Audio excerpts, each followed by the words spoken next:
నమస్తే, నేను సిఎస్ రావు. విశాఖలో డ్రగ్స్ వ్యవహారం రోజు రోజుకి మలుపు తిరుగుతుంది. సిబిఐ చేసినటువంటి దర్యాప్తు మీదనే కొన్ని అనుమానాలు కూడా కొంతమంది వ్యక్తం చేస్తున్నారు. అసలు ప్రాపర్ గా ఇన్వెస్టిగేషన్ జరుగుతుందా లేదా అనే దాని మీద మనం ఇంటరాక్ట్ అయ్యేటువంటి ప్రయత్నం చేద్దాం. ప్రస్తుతం లైవ్ లో మనకి అందుబాటులో ఉన్నారు సిబిఐ మాజీ డైరెక్టర్ వివి లక్ష్మీనారాయణ గారు. సార్ నమస్తే. సార్ నమస్తే అండి. జై భారత్. జై భారత్. సార్, విశాఖ డ్రగ్స్ అనేది పెద్ద స్థాయిలో దొరికినాయి, అది మీకు కూడా తెలుసు. బట్ ఇన్వెస్టిగేషన్ విషయంలో కొంత ఏదో కాన్స్పిరసీ జరుగుతుంది వెనక అనేటువంటి అనుమానాలు వస్తున్నాయి సార్. అలా కనిపిస్తుందా మీకు? సాధారణంగా ఏంటంటే ఇన్వెస్టిగేషన్ అన్నది అది ఒక సీక్రెట్ అఫైర్. ఇన్వెస్టిగేషన్ లో రోజు చేస్తున్న ప్రతి విషయాన్ని కూడా పబ్లిక్ డొమైన్ లో ఉంచలేదు. ఎందుకంటే ఆ మొత్తం ర్యాకెట్ వెనకాల ఎవరున్నారు, ఈవెన్ ఏదైనా పొలిటికల్ అండదండలు ఉన్నాయా, ఇలాంటివన్నీ వాళ్ళు చట్టం ప్రకారం వాళ్ళు ఇన్వెస్టిగేషన్ చేసుకుంటూ పోతుంటారు. ఎందుకంటే NDPS act, narcotic drugs and psychotropic substances act అనేది చాలా సీరియస్ అండ్ పవర్ఫుల్ యాక్ట్. అందులో ఏంటంటే ప్రతిదీ ప్రొసీజర్ ప్రిస్క్రైబ్ చేయబడింది. సో దాంతో ఏమవుతుందంటే ఎక్కడైతే ప్రొసీజర్ మనం ఫాలో చేయమో రేపు కోర్టులో కేసు నడుస్తున్నప్పుడు ఈ విషయాలు ఈ ప్రొసీజర్ ఫాలో కాలేదని చెప్పేసి అవతల వ్యక్తులు దాన్ని అడ్వాంటేజ్ తీసుకోవడానికి ప్రయత్నిస్తారు. అందువల్ల నార్కోటిక్ ఎన్డీపీఎస్ యాక్ట్ లో చేస్తున్న ఇన్వెస్టిగేషన్ అంతా కూడా చాలా పకడ్బందీగా ఉంటుంది, పకడ్బందీగా చేయాలి. ఎందుకంటే ఏవైతే కంటైనర్ లోంచి సీజ్ చేశారో వాటన్నింటినీ కూడా డ్రగ్స్ ల్యాబ్ పంపించాల్సి ఉంటుంది. తర్వాత వాళ్ళు అక్కడ నార్కోటిక్స్ ఇందులో ఏ పదార్థాలు ఉన్నాయని కూడా నిర్ణయిస్తారు. తర్వాత మొత్తం క్వాంటిటీ ఎంత ఉంది, 25,000 కేజీలు ఏదైతే డ్రైడ్ ఈస్ట్ అని వాళ్ళు తెప్పించుకున్నారు, దాంతో పాటు ఇది కూడా వచ్చింది. అంటే వీటిలో కలిపి పంపించారా లేకుంటే ఈ కంటైనర్స్ తో విడిగా దాన్ని ప్యాక్ చేసి పంపించారా, ఇది కూడా మనకు తెలియాల్సిన అంశం. ఆ తర్వాత వచ్చేసి సార్ డే వన్ మన లోకల్ పోలీస్ అక్కడికి వెళ్ళి హడావుడి చేశారని ఎఫ్ఐఆర్ లో కూడా మెన్షన్ చేశారు కదా సిబిఐ వాళ్ళు. సో లోకల్ పోలీస్ ఇన్వాల్వ్మెంట్ అనే దాని మీద మీ అభిప్రాయం ఏంటి సార్? సాధారణంగా ఏంటంటే బయటి ఏజెన్సీ వచ్చినప్పుడు లోకల్ పోలీస్ హెల్ప్ కోరుతారు. మామూలు సపోజ్ నేను సిబిఐలో ఉన్నాను, సడన్ గా ఒరిస్సాలో ఒక ప్రాంతానికి వెళ్ళినప్పుడు నేను సిబిఐని నాకు ఐడెంటిటీ ఉంటుంది కానీ నాకు అక్కడ లోకల్ అసిస్టెన్స్ అనేది కావాల్సి ఉంటుంది. అప్పుడు ఏం చేస్తామంటే లోకల్ పోలీస్ కి ఇన్ఫార్మ్ చేస్తాం కదా, సిబిఐ నుంచి వచ్చాం కాబట్టి మాకు అసిస్టెన్స్ ఇవ్వండి, మాకు సపోర్ట్ చేయండి అనేది కూడా ఉంది. సో ఈ ప్రస్తుత కేసులో మరి సిబిఐ వారిని పిలిచారా? ఎందుకంటే ఫర్ ఎగ్జాంపుల్ డాగ్ స్క్వాడ్ ని పిలవాలి, సిబిఐ వాళ్ళ వెంట డాగ్ యూనిట్ ని తీసుకురావాలి. అప్పుడు ఏం చేస్తుందంటే లోకల్ గా ఉన్న ఏదైనా డాగ్ స్క్వాడ్ అయితే దాన్ని వినియోగించుకుంటారు. తర్వాత ఏంటంటే ఇక్కడ ఉన్న ఈ సీజ్ చేసిన డ్రగ్స్ అన్నింటినీ కూడా వెయిట్ చేయాలి, దాన్ని బరువు చూడాలి. దానికోసం లోకల్ గా మనకు ఏవైనా ఈ వెయిట్స్ అండ్ మెజర్స్, తర్వాత వచ్చేసి బ్యాలెన్సెస్, ఇలాంటివన్నీ కూడా వాళ్ళ దగ్గర నుంచి తీసుకుంటూ ఉంటారు. తర్వాత ఒక్కోసారి పెద్ద సంఘటన జరిగినప్పుడు చాలా మంది లోకల్ పబ్లిక్ రియాక్షన్ కూడా ఉంటుంది కాబట్టి ఆ ఏరియాని కార్డన్ ఆఫ్ చేయడానికి లోకల్ పోలీస్ హెల్ప్ తీసుకుంటారు. సపోజ్ ఆ సీజ్ చేసిన మెటీరియల్ ఎక్కడైనా సేఫ్ గా పెట్టడానికి లోకల్ హెల్ప్ తీసుకుంటారు. కాబట్టి పెద్ద పెద్ద ఇన్వెస్టిగేషన్ లో ఎప్పుడు కూడా లోకల్ పోలీస్ హెల్ప్ ఉంటుంది. అందులో అంటే నేను ఎఫ్ఐఆర్ లో ఏదో మీడియాలో చదివినప్పుడు డిలే అయింది అన్న ఒక విషయాన్ని వాడు అందులో చేశారన్నారు. దాని గురించి సిపి విశాఖపట్నం గారు దాని గురించి క్లారిఫికేషన్ కూడా ఇవ్వడం జరిగింది అనమాట. వారి స్టేట్మెంట్ కూడా దాని పేపర్లో ఇలాంటిది ఏమీ జరగలేదు, మేము ఆ సందర్భంగా వాళ్ళు అక్కడ వాళ్ళ ఇన్ఫర్మేషన్ మీదకి ఒకటి వచ్చి సిపి గారు స్వయంగా వెళ్ళి చూశారన్నది కూడా మనం చూసాం. ఎందుకంటే సీనియర్ అధికారులు ఎందుకు వెళుతుంటారంటే అక్కడ లోకల్ కోఆర్డినేషన్ సరిగా జరగాలి అన్న విషయం కూడా మనకు తెలుసుకోవాలి. ఎందుకంటే ఈ డ్రగ్ మాఫియా అనేది చాలా స్ట్రాంగ్ గా ఉంటుంది. ఇలాంటి సీజర్స్ జరిగినప్పుడు వాళ్ళు కూడా వాళ్ళ బల ప్రయోగం చేయడానికి, తర్వాత సిబిఐ ఆఫీసర్లను భయపెట్టడానికి ఆ విధమైన ప్రయత్నాలు కూడా చేస్తుంటారు. సో వాటి నుంచి కూడా వాళ్ళకి ప్రొటెక్షన్ ఇవ్వడానికి కూడా లోకల్ పోలీస్ రిక్వైర్మెంట్ ఉంటుంది అని నేను అనుకుంటున్నాను. సార్, ఒకటి లోకల్ గా ఉండేటువంటి వాళ్ళ ఇన్వాల్వ్మెంట్ లేకుండా, వాళ్ళ సపోర్ట్ లేకుండా ఇంత పెద్ద ఎత్తున డ్రగ్స్ అనేది ఇంపోర్ట్ చేసుకోవడం అనేది సాధ్యం అవుతుందా? అంటే ఈ డ్రగ్స్ అన్నది ఎవరు ఆర్డర్ చేశారన్నది చాలా ముఖ్యమైన విషయం. అంటే ఇక్కడ విశాఖపట్నంలో ఏదైతే ఏజెన్సీ ఉందో వాళ్ళు ఇంపోర్ట్ చేసుకున్నారు. వాళ్ళు ఏం చెప్తున్నారంటే ఒంగోలులో ఒక ఫిష్ ఫీడ్ కానీ ప్రాన్ ఫీడ్ కానీ వాళ్ళు తయారు చేస్తున్నారు, ఆక్వా ఫీడ్. లో సాధారణంగా మనకు డ్రైడ్ ఈస్ట్ అన్నది కావాల్సి, కానీ నేను పేపర్ లో చదివిన విషయం ఏంటంటే లోకల్ గా మనకు 75 రూపాయల్లో దొరుకుతుందండి ఈస్ట్ పర్ కిలో. ఇది బయట నుంచి 176 రూపాయలకి తెచ్చుకున్నారన్నది ఒక వాదన. అంటే ఇంత ఖర్చుగా మన దగ్గర స్థానికంగా తక్కువగా దొరుకుతున్న దాన్ని బయట నుంచి తీసుకురావాల్సిన అవసరం ఏంటి? దానివల్ల ఏమవుతుందంటే బయట నుంచి తీసుకురావడం వల్ల అక్కడి నుంచి డ్రగ్స్ తీసుకురావడానికి ఈ విధమైన కంటైనర్లు ఈ విధమైన విధానాన్ని అనుసరించారన్నది కూడా ఒక డౌట్ మనకు అవుతుంది. అంటే స్థానికంగా నాకు దొరికే మెటీరియల్ నేను ఇక్కడ మామిడి పళ్ళు నాకు 40 రూపాయల కేజీకి దొరుకుతుంటే నేను అదే బయట నుంచి 100 రూపాయలు తీసుకుంటే ఒక అనుమానం వస్తుంది, ఎందుకు అక్కడి నుంచి తెప్పించుకుంటున్నారు సేమ్ వెరైటీ అన్నది. సో ఆ విధంగా ఈ రేట్ లో ఉన్న డిఫరెన్స్ చూస్తే దానికి తర్వాత ఇంతకు ముందు ఆల్మోస్ట్ ఒక 63 కంటైనర్స్ వచ్చాయి ఇదే కంపెనీకి అన్నది కూడా నేను రాయడం. అంటే ఇప్పటి వరకు ఏ కంటైనర్లు వచ్చాయి, అందులో ఏ మెటీరియల్ వచ్చాయి, వచ్చిన తర్వాత ఈ మెటీరియల్ ఎక్కడికి వెళ్ళింది, తర్వాత దాని ఎండ్ డెస్టినేషన్ చేరిందా, ఇవన్నీ కూడా గమనించాల్సిన అంశాలు. ఎందుకంటే 2021 మీరు చూసుకుంటే ముంద్రా పోర్ట్ లో కూడా ఈ విధంగా ఒక 3000 కేజీలు అక్కడ దొరికింది, హెరాయిన్ దొరికింది. ఆ హెరాయిన్ కూడా ఎక్కడ విజయవాడలో ఒక కంపెనీ ఆర్డర్ చేసింది. ఎవరో సుబ్బారావు ఎవరో ఇద్దరు వ్యక్తులు, తర్వాత దానికి కాకినాడలో ఉన్న వ్యక్తుల యొక్క కూడా ఇన్వాల్వ్మెంట్ ఉంది అన్నది జరిగింది. ఆ తర్వాత ఆ కేసు ఏమైందో కూడా ఏమీ తెలియదు. ఆ తర్వాత ఆ కేసు ఎందుకంటే ఇటువంటి కేసులు 2-3 రోజులు ఉంటాయి పత్రిక. ఈ మధ్య ఏంటంటే పత్రికల్లో కూడా 2 రోజులు ఫాలో అయిన తర్వాత దాన్ని మళ్ళా ఫాలో అప్ కూడా ఉండదు. ఇటువంటి సందర్భాల్లో ఏం చేయాలంటే సెన్సేషనల్ కేసుల్లో ఇన్వెస్టిగేటింగ్ ఏజెన్సీస్ కూడా కొద్దిగా ప్రెస్ నోట్స్ ఇష్యూ చేయడం కూడా చాలా అవసరం. అప్పుడు ఏమవుతుందంటే ఈ డౌట్స్ ఏదైతే మీరు ఏదైతే సందేహం వ్యక్తం చేశారో ఇన్వెస్టిగేషన్ డీటెయిల్స్ ఇవ్వాల్సిన అవసరం లేదు. ఇన్వెస్టిగేషన్ లో మీరు డీప్ గా ఏం చేస్తున్నారు, అందులో ఈ కేసు ప్రోగ్రెస్ ఎలా అవుతుందనేది. ఎందుకంటే ముఖ్యంగా ఇన్ని వేల కిలోలు విశాఖలోకి రావడం ముఖ్యంగా తల్లిదండ్రుల్లో చాలా భయోత్పాదన కలిగజేసింది. ఎందుకంటే మీరు చూసుకుంటే ఆంధ్రప్రదేశ్ అంతా గంజాయి మయంగా మారిపోయింది. చిన్న చిన్న గ్రామాల్లో కూడా పిల్లలు గంజాయికి అడిక్ట్ అవుతున్నారు. కాబట్టి ఇటువంటి పరిస్థితుల్లో ఇంత పెద్ద మొత్తంలో జరిగినప్పుడు ప్రజలు కూడా కోరుకుంటారు ఈ విషయంలో ఏం జరుగుతుందని.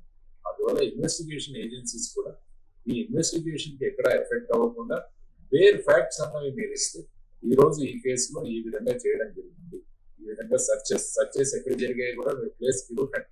ఇందులో 2-3 ప్రదేశాల్లో సర్చలు చేయడం జరిగింది, దానిలో కొంత ఇన్ఫర్మేషన్ సీజ్ చేయడం. దానివల్ల ఏమవుతుందంటే ఇన్వెస్టిగేటింగ్ ఏజెన్సీస్ మీద కూడా కాన్ఫిడెన్స్ పెరుగుతుంది. ఎందుకంటే ప్రజలు చూస్తున్నారు ఈ కేసు ఏమవుతుంది, ఈ కేసులో ఎవరెవరు ఇన్వాల్వ్ అయినారు.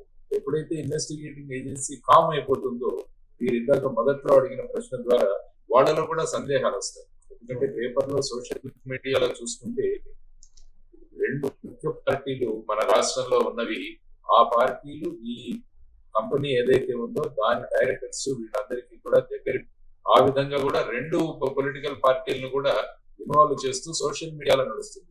ఇటువంటి సందర్భాల్లో ఈ డౌట్ వదులుతుంది అన్నమాట.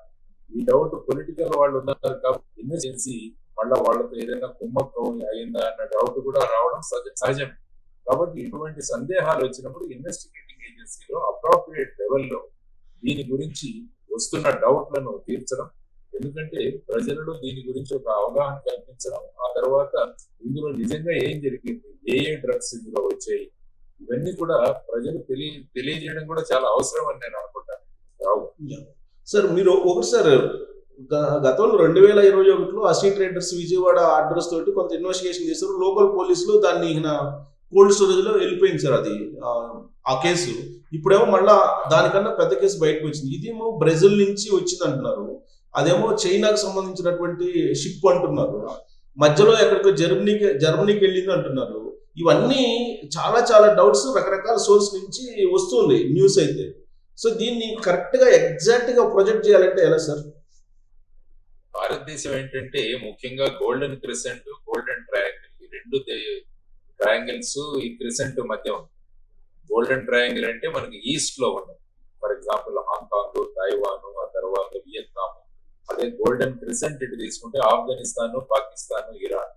సో ఈ రెండింటి మధ్య ఉండడం వల్ల ముఖ్యంగా ఓపియం అన్నది ఈ దేశాల్లో ఎక్కువగా కల్టివేట్ అవుతుంది. సో ఆ దేశాల నుంచి వచ్చింది. ఫర్ ఎగ్జాంపుల్ మీరు మొన్న ముంద్రా కేసులో చూస్తే అది ఆఫ్ఘనిస్తాన్ నుంచి, ఆ తర్వాత జర్మనీకి వెళ్ళి నుంచి వచ్చినట్టుగా ఒకటి. ఆ ఆ తర్వాత ఇప్పటిది ప్రస్తుతాన్ని తీసుకుంటే బ్రెజిల్ నుంచి వచ్చినట్టు మనం చూస్తున్నాం. సో ఈ విధంగా ఎందుకంటే భారతదేశంలో యువతరం చాలా ఎక్కువగా ఉంది. మిగతా ఈ డ్రగ్ కార్టెల్స్ ఇవన్నీ కూడా ఏ దేశంలో అయితే యువతరం ఎక్కువగా ఉంటారో ఆ దేశంలో యువతరం ఎప్పుడు కూడా ఏదైనా కొత్త విషయాలు వస్తే వాటిలను మనం ఒక టెస్ట్ చేయాలి అన్న వాళ్ళలో ఇంక్లూజిటివ్నెస్ ఉంటుంది. ఆ తర్వాత ఈ మధ్య సోషల్ మీడియా పెరిగిపోవడం వల్ల ఏమైందంటే ఈ విషయాలు కూడా చాలా మంది యువతరం ఒక ఎక్స్పెరిమెంటల్ చేసే విధంగా చూస్తున్నారు. ఆ తర్వాత ఇది ఈజీ మనీ కూడా, ఎందుకంటే డ్రగ్స్ ట్రేడ్ అన్నది ఈజీ మనీ. ఎందుకంటే ఒక్కొక్క కేజీలో మీకు కోట్ల రూపాయల దాని విలువ ఉంది.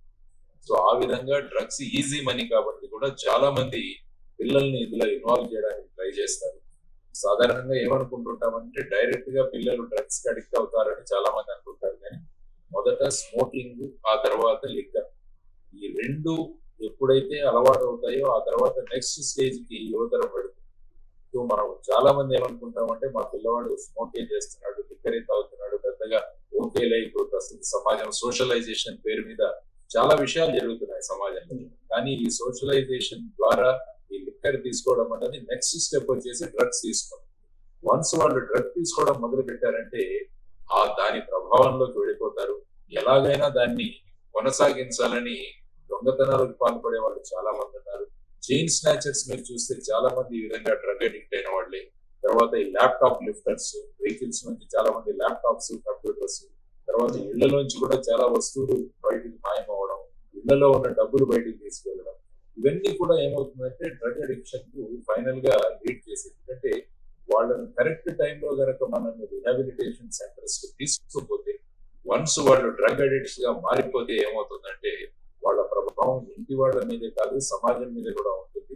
తర్వాత వాళ్ళు కూడా ఇంకా కొంతమందిని డ్రగ్ అడిక్ట్స్ తయారు చేసే విధంగా వాళ్ళు కూడా ఈ డ్రగ్ కార్టెల్స్ అన్నవి, ఈ డ్రగ్ పెడ్లర్స్ అన్న వాళ్ళు వీళ్ళందరూ కూడా ట్రై చేస్తారు. కాబట్టి ఇది ఒక పెద్ద సమాజానికి చాలా పట్టి పీడిస్తున్న ఒక పెద్ద ప్రమాదం. సో ఈ ప్రమాదం సార్ దీన్ని ఇవన్నీ పర్యవసానాలు సార్. అది డ్రగ్స్, సమాజం బలహీన పడిపోవటం, యువత బలహీన పడిపోవటం, అవన్నీ మీరు మీ ప్రయత్నంలో భాగంగా మీరు అవేర్నెస్ గా చెప్తున్నారు చాలా కాలం నుంచి. అయితే ఇక్కడ సార్ ఇప్పుడు ఈ కేసుకు సంబంధించి రోజు రోజుకు ఒక డెవలప్మెంట్ వస్తుంది. నిన్న వియత్నాం కు సంబంధించిన టంగా అనేటువంటి ఒక అతన్ని లోకల్ పోలీసు అక్కడ కాకినాడ దగ్గర అనుకుంటా అక్కడ పట్టుకున్నారు. ఆ తర్వాత వదిలేశారు. ఎందుకు వదిలేశారో తెలియదు, ఎందుకు పట్టుకున్నారో తెలియదు. ఇలాంటివి చూసినప్పుడు మీకేమనిపిస్తుంది సార్? ఒక ఇన్వెస్టిగేషన్ ఆఫీసర్ గా సిబిఐ చేశారు కాబట్టి. ఇన్వెస్టిగేషన్ లో ఏమవుతుందంటే రకరకాల లీడ్స్ దొరుకుతుంటాయి. ఇన్వెస్టిగేషన్ చేస్తున్నప్పుడు చాలా మంది సోర్సెస్ కూడా మనకు ఇన్ఫర్మేషన్ ఇస్తారు. కాబట్టి ఇటువంటి ఇన్వెస్టిగేషన్ లో ఏ లీడ్ కూడా మనం దాన్ని మిస్ చేసుకోకూడదు. ఎందుకంటే ఈ విషయం తెలియగానే చాలా మంది సమాజంలో డ్రగ్స్ సంబంధించి, ఎందుకంటే ఈ డ్రగ్ కార్టెల్స్ లోనే గ్రూప్స్ ఉంటాయి, వాళ్ళలో కూడా గ్రూప్స్ ఉంటాయి. సపోజ్ ఫర్ ఎగ్జాంపుల్ మేము బాంబేలో ఉన్నప్పుడు ఈ అండర్ వరల్డ్ లో దావూద్ ఇబ్రాహిం గ్యాంగ్, చోటా షకీల్ గ్యాంగ్, చోటా రాజన్ గ్యాంగ్, ఈ విధంగా గ్యాంగ్స్ ఉంటాయి. కాబట్టి ఒక గ్యాంగ్ ఇన్ఫర్మేషన్ ఇంకో గ్యాంగ్ ఇస్తుండేవారు. కాబట్టి వాళ్ళు ఇచ్చిన ఇన్ఫర్మేషన్ వెరిఫై చేస్తారు. ఒక్కోసారి ఏంటంటే అటువంటి వాళ్ళు ఎవరినో ఇన్వాల్వ్ చేయడానికి కూడా ఒక పేరు ఇస్తుంటారు. కాబట్టి అటువంటి వాళ్ళని మనం తీసుకొచ్చి వాళ్ళను ఇన్వెస్టిగేట్ చేసి వాళ్ళ మీద ఏం లేదన్నప్పుడు వాళ్ళని వదిలేస్తాం. సో ఇటువంటి విషయాల్లో ఈవెన్ ఈ డ్రగ్ కేసెస్ లో కూడా చాలా లోకల్ కార్టెల్స్ పనిచేస్తాయి. కాబట్టి ఎప్పుడైతే ఈ విధమైన బ్రెజిల్ నుంచి వచ్చిన ఈ ఇంపోర్టెడ్ చేసిన దాన్ని కార్టెల్ అనేసరికి అవతలి కార్టెల్ వాళ్ళు అలర్ట్ అయ్యి దీనిలో వాళ్ళకు కొంతమంది నిరికించేదానికి కూడా ప్రయత్నం చేస్తారు.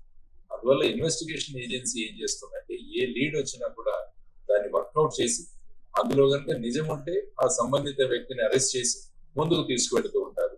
సపోజ్ వెరిఫై చేసిన తర్వాత ఇందులో ఏం ఇన్వాల్వ్మెంట్ లేదు అన్నప్పుడు ఆ వ్యక్తిని వదిలివేయడం. కానీ జనరల్ గా ఏమనుకుంటారంటే ప్రజలు, ఎవరినో పట్టుకున్నారు వదిలేశారు, ఏదైనా పొలిటికా లేకుంటే ఏదైనా డబ్బు లావాదేవీ జరిగిందా, ఇలాగ అనేక విషయాలు చర్చలోకి వస్తాయి. అందుకనే నేను ఏం చెప్తున్నానంటే investigating agencies day to day వాళ్ళ డీటెయిల్స్ ఏమి బయట పెట్టకుండా వాళ్ళు కనుక ప్రెస్ నోట్స్ ఇచ్చుకుంటూ వెళితే ఏమవుతుందంటే మీరు అన్నటువంటి ఇటువంటి సందేహాల నుంచి దూరంగా వెళ్ళడం, ఆర్గనైజేషన్ క్రెడిబిలిటీ కూడా పెరుగుతుంది దానివల్ల. అంటే ఇంకోటి సార్ ఇక్కడ కూడా కరెక్ట్ గా చేస్తున్నాం. ఓకే. ఇంకో డెవలప్మెంట్ ఏంటంటే sir, Sanjay aqua exports company పక్కన ఒక బస్సు ఉంది. ఆ బస్సులో ఏదో పెద్ద పెద్ద ఫైల్స్ ఉన్నాయి, ప్లస్ బాక్సులు ఉన్నాయి, ఇలాంటి న్యూస్ అంతా వచ్చింది. బట్ ఆ ఫైల్స్ ని వదిలిపెట్టేశారు, తర్వాత మాయమైపోయినాయి ఆ ఫైల్స్ అనేది కూడా మళ్ళీ ఒక న్యూస్ వస్తుంది. అంటే ఇది సీరియస్ గా ఇన్వెస్టిగేషన్ జరుగుతున్నట్టు మీకు అనిపిస్తుంది ఈ న్యూస్ అన్ని చూస్తుంటే? అంటే ఏంటంటే ఇందులో కూడా రెండు పొలిటికల్ పార్టీస్ ఒకరి మీద ఒకరు ఆరోపణలు ప్రత్యారోపణలు చేసుకుంటున్నారు. అది కూడా కాబట్టి ఇన్వెస్టిగేషన్ ని వాళ్ళ పార్టీకి ఏ విధంగా అన్వయించుకోవాలి, ఏ విధంగా అడ్వాంటేజ్ చేసుకోవాలని కూడా చూస్తుంటాము.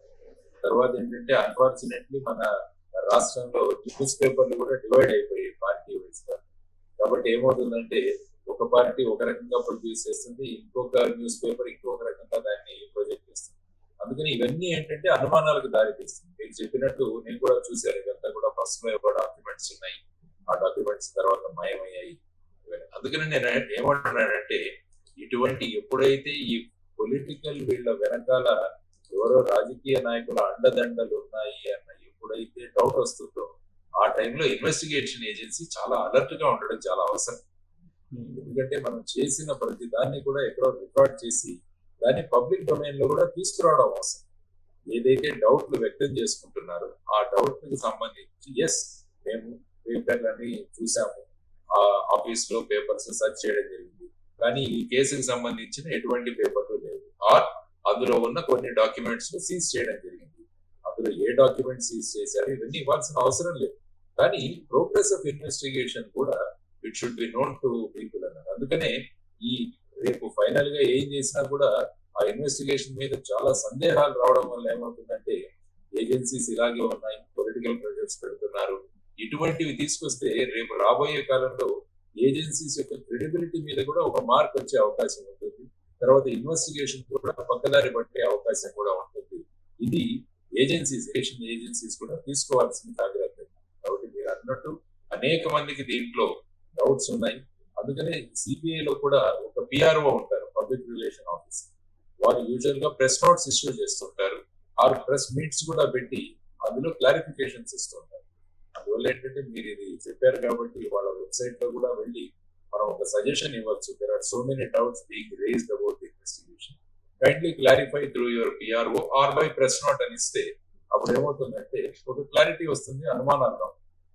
సార్ ఇప్పుడు ఈ అనుమానాలు ఏవైతే వస్తున్నాయో వాటికి కొంచెం బలం చేకూరేలా కొన్ని సంఘటనలు ఉన్నాయి సార్. ఇప్పుడు బ్రెజిల్ అనగానే ఇమీడియట్ గా విజయసాయి రెడ్డి బ్రెజిల్ అధ్యక్షుడికి ఆయన ఏదో అభినందనలు తెలుపుతూ ట్వీట్ చేశారు, కాబట్టి బ్రెజిల్ కి విజయసాయి రెడ్డికి సంబంధం ఉంది, కాబట్టి విజయసాయి రెడ్డి ఇన్వాల్వ్మెంట్ ఉంది, ఇలాంటివి వస్తున్నాయి. వాటిని ఎలా తీసుకోవాలి సార్? ఎందుకంటే ఇవన్నీ కూడా ఇప్పుడు ఎన్నికల వాతావరణం ఉంది రాష్ట్రంలో, దేశంలో. కాబట్టి ప్రతి పార్టీ కూడా వాళ్ళ ఎదుటి పార్టీని ఏమన్నా చేయడానికి ఏదైనా చిన్న విషయం దొరుకుతుందా అన్నది కూడా చూస్తారు. కాబట్టి ఆయన ట్వీట్ చేశారు, ఆయన బ్రెజిల్ ప్రధానిగా తీసుకోగానే వెంటనే ఆయన ఐ థింక్ కౌంటర్ ట్వీట్ ఎక్కడో ఇచ్చిన, నేను ఎక్కడ ఏ ప్రధాని కానీ ఏ ప్రెసిడెంట్ కానీ తీసుకోగానే నేను జనరల్ గా వాళ్ళందరినీ కూడా అభినందిస్తూ నేను ట్వీట్ చేస్తుంటానని ఆయన ఎక్కడో కౌంటర్ ట్వీట్ పెట్టారని కూడా నేను విన్నాను. సో ఈ విధంగా ముఖ్యంగా పొలిటికల్ వాతావరణం ఉన్నప్పుడు ప్రతి విషయాన్ని ఒక పార్టీలను కూడా దానికి అన్వయించి వీళ్ళ ఇన్వాల్వ్మెంట్ కూడా ఉంది అన్నది తీసుకురావడానికి ప్రతిపక్ష పార్టీలు ప్రయత్నం చేస్తారు. అందుకని ఇన్వెస్టిగేటింగ్ ఏజెన్సీస్ ఈ విషయాన్ని కూడా గమనించాలి. మోస్ట్ ప్రాబ్లీ వాళ్ళు ఈ అంశాన్ని కూడా తీసుకుని ఉండవచ్చు. బ్రెజిల్ మీరు ఏ విధంగా ట్వీట్ చేశారు అంటే as N MP I can tweet అని ఆయన అంటారు, దేర్ ఇస్ నో డౌట్. కానీ ప్రస్తుతం ఉన్న ఈ సర్కమ్స్టాన్సెస్ లో ఆయన కూడా I think has given an explanation also that నేను ఎక్కడ ఎవరు ఇంపార్టెంట్ ఏది ఉన్నా కూడా మేము ట్వీట్ చేస్తుంటామని ఆయన చెప్పారు. సో అది he has to justify that. అందువల్ల అంటే ఆయన జస్టిఫై చేస్తున్నారు సార్, ఇప్పుడు ఆయన జస్టిఫై అయితే చేసుకుంటున్నారు. బట్ తెలంగాణలో రేవంత్ రెడ్డి ముఖ్యమంత్రి అయినప్పుడు కూడా ట్వీట్ చేయనటువంటి విజయసాయి రెడ్డి బ్రెజిల్ ప్రెసిడెంట్ కో లేకపోతే అమెరికా ప్రెసిడెంట్ కో ట్వీట్ చేస్తున్నారు. దీంట్లో అర్థం ఏంటి, అర్థం చేసుకోండి అని చెప్పి సోషల్ మీడియాలో బాగా స్ప్రెడ్ అవుతుంది. సోషల్ మీడియా ఏంటంటే ప్రతి పొలిటికల్ పార్టీ వాడు స్ట్రాంగ్ గా పెట్టుకున్నది సోషల్ మీడియా. ఒక పొలిటికల్ పార్టీకి సుమారుగా 300 నుంచి 350 మంది వరకు సోషల్ మీడియా వర్కర్స్ ఆపరేట్ చేస్తుంటారు. ఏ చిన్న పాయింట్ దొరికినా కూడా దాన్ని సోషల్ మీడియాలో విపరీతమైన చర్చకు దారితీస్తుంది. ఈ విషయాలు కూడా ముందు మాట్లాడుకున్నట్టు I think investigating agencies definite గా ఈ దృష్టిలో కూడా వాళ్ళ ఇన్వెస్టిగేషన్ లో ఇంక్లూడ్ చేస్తారు. తర్వాత బ్రెజిల్ నుంచి జరుగుతున్న విషయాలు, బ్రెజిల్ నుంచి ఏ విధంగా ఈ షిప్ రావడం, అక్కడ ఈస్ట్ ఏ విధంగా తీసుకోవడం, మరి యాక్చువల్ గా ఈ డ్రగ్స్ అన్నవి అక్కడి నుంచే ఆరిజిన్ అయ్యాయా, మధ్యలో ఎక్కడైనా అవి యాడ్ చేయబడ్డాయా, ఇవన్నీ కూడా తెలుసుకోవాల్సిన అంశాలు. I think most probably CBI ఒక టీం బ్రెజిల్ కూడా పంపించి అక్కడ కూడా వాళ్ళు ఇన్వెస్టిగేషన్ చేసి ఏ కంపెనీ నుంచి అయితే ఇది వాళ్ళు ఇంపోర్ట్ చేశారు ఆ కంపెనీ యొక్క డీటెయిల్స్, ఆ కంపెనీ యొక్క ట్రాక్ రికార్డు, ఇది కూడా వాళ్ళు కలెక్ట్ చేస్తారు. ఆ తర్వాత ఈ కంపెనీ ఇక్కడ ఏదైతే కంపెనీ ఉందో వాళ్ళు ఈ చౌకగా దొరికే ఈస్ట్ ఇక్కడి నుంచి కాకుండా అక్కడి నుంచి తీసుకోవాల్సిన అవసరం ఏముందని ఆ విషయం కూడా ప్రశ్నించే అవకాశం ఉంది. సో ఇవన్నీ వేసి చూడాలి. కానీ ఏమవుతుందంటే ఎప్పుడైతే ఇన్వెస్టిగేషన్ మౌనం వ్రతం చేపడతారో అప్పుడు ఇలాంటి సంశయాలు రేపెత్తడానికి చాలా అవకాశం ఉన్నాయి. Let us hope investigating agency దీన్ని లాజికల్ కన్క్లూషన్ కి తీసుకువెళ్తారని. ఎందుకంటే డ్రగ్స్ కేసెస్ ఎప్పుడు చూసినా కూడా, ఫర్ ఎగ్జాంపుల్ మీరు తెలంగాణ చూసినా కూడా సినిమా వాళ్ళు చాలా మంది ఇన్వాల్వ్ అయ్యారని చెప్పి కొన్ని రోజులు ఇన్వెస్టిగేషన్ జరుగుతుంది. ఆ తర్వాత మళ్ళీ ఇన్వెస్టిగేషన్ ఏమైందో కూడా ఎవరికి తెలియదు. ఆ టైంలో ఈ సినిమా వాళ్ళు రావడం, వాళ్ళ తర్వాత వాళ్ళు ఇన్వెస్టిగేటింగ్ ఏజెన్సీ అటెండ్ అవుతూ వాళ్ళు బయటికి రావడం, ఇవన్నీ కూడా 24/7 విజువల్స్ మనకు తెలుస్తుంటాయి. ఆ తర్వాత కేసు ఏమైంది అన్నది ఎక్కడ డీటెయిల్స్ ఉంటాయి. అందుకనే ఈ ఈవెన్ ప్రతి ఆర్గనైజేషన్ లో కూడా ఒక పబ్లిక్ ఇన్ఫర్మేషన్ వింగ్ ఒకటి ఉంటుంది. వాళ్ళు ఏంటంటే public information wing, PRO wing ఏదైతే ఉంటుందో వాళ్ళు టైం టు టైం ఈ విషయంలో, ఎందుకంటే ఇవన్నీ కూడా పబ్లిక్ అటెన్షన్ క్యాచ్ చేసే కేసులు. ఎందుకంటే ఎన్నో చోట్ల మర్డర్ కేసులు, థెఫ్ట్ కేసులు ఇవన్నీ జరుగుతుంటాయి. కానీ ఇటువంటి కేసులు సమాజం మీద ప్రభావం చూపించే కేసులు. సో వీటిని మిగతా కేసులాగా వాటితో క్లబ్ చేయలేము. వీటిని మనం టైం టు టైం వీటి ప్రోగ్రెస్ గురించి తెలియజేయాల్సిన బాధ్యత, అవసరం కూడా ఉందని నేను అనుకుంటాను. సార్ ఒకటి వాళ్ళ బాధ్యత ఉంది, ప్లస్ ఇలాంటి కేసులు సీరియస్ గా తీసుకోవాలి సార్. అయితే ఈ లోపుగానే పొలిటికల్ ఇన్ఫ్లుయెన్స్ పెరిగిపోతుంది. ఇప్పుడు సపోజ్ ఈ కేసు తీసుకుంటే కనుక, ఇప్పుడు ఆల్రెడీ హైదరాబాద్ లో ఈ మధ్య కాలంలో రైడ్ చేసినప్పుడు వైఎస్ఆర్ కాంగ్రెస్ పార్టీకి సంబంధించిన నెల్లూరు నేత వాళ్ళ అబ్బాయి ఇక్కడ దొరికాడు. తర్వాత ద్వారంపూడి విక్రమ్ అని ఒక అతను దొరికాడు. వీళ్ళు వైఎస్ఆర్ కాంగ్రెస్ పార్టీకి సంబంధించినటువంటి వాళ్ళు కాబట్టి ఈ డ్రగ్ వ్యవహారం మొత్తం వైఎస్ఆర్ కాంగ్రెస్ పార్టీ వాళ్ళే చేస్తున్నారు అనేది చెప్తూ ఉన్నారు. తర్వాత మీరు కొంచెం వెనక్కి వెళ్తే కనుక మీరు కాకినాడ పోర్టు కనుక చూస్తే ద్వారంపూడి చంద్రశేఖర్ పేరు అసెంబ్లీ లోపలే ప్రస్తావించారు కదా ఆ రోజున, మీరు కూడా చూసుంటారు. సో ఇదంతా కూడా వైఎస్ఆర్ కాంగ్రెస్ పార్టీ చుట్టూనే తిరుగుతుంది. ఇది పొలిటికల్ గా ఆడుతున్న గేమ్ అనుకోవాలా, లేదంటే ఆనవాళ్ళు ఉండుంటాయి, లేకుండా ఇలా రాదు కదా అంటారా? అంటే ఏమైందంటే మధ్యలో ఈ కేసు బయటికి రాగానే ఈ కంపెనీ డైరెక్టర్స్ కానీ వీళ్ళందరూ కూడా ఇప్పుడు ఉన్న ఈ అపోజిషన్ పార్టీ వాళ్ళకి సంబంధించిన వాళ్ళు, తర్వాత భారతీయ జనతా పార్టీలో కూడా వీళ్ళకు సంబంధాలు ఉన్నాయంటే, యాక్చువల్ గా I think Bharatiya Janata party వాళ్ళు సాక్షి పేపర్ కి డిఫమేషన్ కూడా కోర్టులో వేశారన్నది నేను చూశాను. అవును, పురంధరేశ్వరి గారు ఇన్వాల్వ్మెంట్, వాళ్ళ బంధువులు ఉన్నారు, కోటయ్య అని అతను, తర్వాత వీరభద్రరావు అని అతను, ఇద్దరు డైరెక్టర్స్. కాబట్టి ఈ విధంగా అందులో ఒక వ్యక్తి తెలుగుదేశం పార్టీ నుంచి రిజైన్ చేసినట్టు కూడా సోషల్ మీడియాలో నడిచింది. ఎవరో ఒక వ్యక్తి వీరభద్రమారు ఇంకొక. అవును సార్. ఈ విధంగా చూసుకుంటూ ఏంటంటే ఈ సోషల్ మీడియా వచ్చేది అవి ఫేక్ లెటర్సా నిజమైన లెటర్సా కూడా తెలియట్లేదు మధ్య. ఎందుకంటే దాంట్లో రెస్పాన్సిబిలిటీ ఏమీ లేదు. కాబట్టి ఈ సమయంలో, ఎలక్షన్ల సమయంలో ప్రతి ఒక్కరు కూడా ఎదుటి వ్యక్తి మీద బురద చల్లడానికి ప్రయత్నిస్తూ దాని నుంచి పొలిటికల్ అడ్వాంటేజ్ తీసుకోవడానికి ప్రయత్నిస్తుంటారు. కానీ మీరు అన్నట్టుగా ఒక రాజకీయ పార్టీలో ఉన్న వ్యక్తులు, రాజకీయ పార్టీలో బాధ్యతాయుతంగా ఉన్న ఎమ్మెల్యేల పేర్లు రావడం అనేది చాలా దురదృష్టకరం. ఎందుకంటే సమాజంలో ఒక దారి చూపించడానికి, సమాజాన్ని ఒక రీతిలో తీసుకువెళ్ళడానికి మనం ఈ ప్రతినిధులు వాళ్ళ భూమిక పోషిస్తారని మనం అంతా అనుకుంటుంటాం. కానీ వీళ్ళ పేర్లు ఇటువంటి కేసుల్లో రావడం అన్నది సమాజానికి కూడా మంచిది కాదు. ఆ తర్వాత ముఖ్యంగా ఏమైపోయిందంటే మన రాష్ట్రంలో ఎలక్షన్లు అన్నవి చాలా కాస్ట్లీ అయిపోయింది. ఇప్పుడు ఏ పార్టీ చూసినా కూడా మీ దగ్గర ఎన్ని డబ్బులు ఉన్నాయని క్యాండిడేట్లు అడుగుతున్నారు. దానివల్ల ఏంటంటే డబ్బే పరమావధిగా మారినప్పుడు ఈజీ మనీ ఏదైతే ఈ డ్రగ్స్ లో ఉంటుందో, హ్యూమన్ ట్రాఫికింగ్ లో ఉంటుందో ఈజీ మనీ అన్నది, ఇటువంటి కేసుల్లో కూడా ప్రజాప్రతినిధుల పేరు రావడం అన్నది సొసైటీకి ఇది మంచిది కాదు, దురదృష్టకరం. సో ఈ విధంగా వాళ్ళ పేర్లు ఎందుకు వస్తున్నాయి అంటే సార్, ఇప్పుడు మనం ఉదాహరణ తీసుకుంటే సంక్రాంతి అప్పుడు క్యాసినోస్ ఆడించారు, బాంబేలో మన గోవాలో ఆడుతున్నారు కదా, ఆంధ్రప్రదేశ్లో ఆడితే ఏంటి అనేది వాళ్ళే చెప్తున్నారు. అలాంటప్పుడు అనుమానాలు బలపడే అవకాశం లేదా వాళ్ళ మీద? డెఫినెట్ గా అండి. అందుకని ఈ బ్రూటల్ మెజారిటీస్ కూడా ప్రజాస్వామ్యానికి హానికరం. ఎందుకంటే ఇటువంటి ప్రజాస్వామ్యంలో ఎప్పుడు కూడా చెక్స్ అండ్ బ్యాలెన్సెస్ ఉండాలి. ప్రజాస్వామ్యంలో ప్రతిపక్షాలు కూడా ఉండాలి, వాళ్ళ భూమిక కూడా చాలా ముఖ్యం. కానీ ఇప్పుడు ఏమైపోతుందంటే దేశంలోనూ రాష్ట్రాల్లో కూడా మాకు ప్రతిపక్షమే వద్దంటుంది. వై నాట్ 175 అంటుంది. మొన్న చంద్రబాబు గారు మాట్లాడుతూ మాకు 160 సీట్లు వస్తాయి, అక్కడ మోడీ గారేమో మాకు 400 పైన రావాలి అంటే ప్రజాస్వామ్యాన్ని ఏది ఒక ఆటోక్రసీలోకి తీసుకెళ్తున్నాం. ఎలక్షన్ ఆటోక్రసీగా తీసుకెళ్తాం. ఎలక్టోరల్ డెమోక్రసీ లేదు మన దగ్గర, ఎలక్టోరల్ ఆటోక్రసీగా మారిపోతుంది. అప్పుడు ఏమవుతుందంటే పాలక పక్షం వాడు మేము ఏం చేసినా నడుస్తుంది, పోలీసులు మా చెప్పు చేతల్లో ఉంటారు, మేము క్యాసినోలో అయినా నడిపించుకోవచ్చు, డ్రగ్స్ లో అయినా ఉండవచ్చు. ఆ విధమైన అభిప్రాయాలు రావడం అనేది ఇట్స్ బ్యాడ్. ఎందుకంటే దాని ప్రభావం సమాజం మీద ఉంటుంది. సో ఇవన్నీ కూడా గమనిస్తూ ఓటర్లు కూడా చాలా జాగరూకతగా ఉండాలి. యాక్చువల్గా నేను అంటాను, మన రాష్ట్రంలో కానీ దేశంలో కానీ ఎన్నిక కాబడుతున్న ఈ ఎమ్మెల్యేలు వేస్తున్న వాళ్ళ వల్ల ఎన్నిక అవ్వటం లేదు, ఇళ్లలో కూర్చొని ఓటు వేయని వాళ్ళ వల్ల ఎన్నికవుతున్నారు అన్నది నా ప్రగాఢమైన అభిప్రాయం. అందువల్ల ఈ ఎన్నికల్లో ప్రజలందరూ కూడా బయటికి రావాలి, వాళ్ళందరూ కూడా ఓటు హక్కును వినియోగించుకోవాలి. మేము రేపు ఓటు హక్కు వినియోగించుకోకుంటే ఇటువంటి వాళ్ళే మీకు అవుతారు, ఎన్నిక అవుతారు ఎన్నికలు. అందువల్ల ఈ ఎన్నికల్లో కూడా ఆ రోజు ఒక బాధ్యతాయుతమైన రోజు అని ఆలోచించాలి. మీడియా కూడా నేను రిక్వెస్ట్ చేస్తున్నామంటే ఎన్నికల సంగ్రామం, ఎన్నికల యుద్ధం, ఎన్నికల దంగల్ ఇలాంటి టైటిల్స్ పెడుతూ వస్తుంటారు. దానివల్ల ఏంటంటే ఇదేదో యుద్ధాలు జరిగిపోతున్నట్టు వాతావరణాన్ని సృష్టించకుండా ఇది ఒక బాధ్యతాయుతమైన రోజు, ఇది ఎన్నికల పండుగ.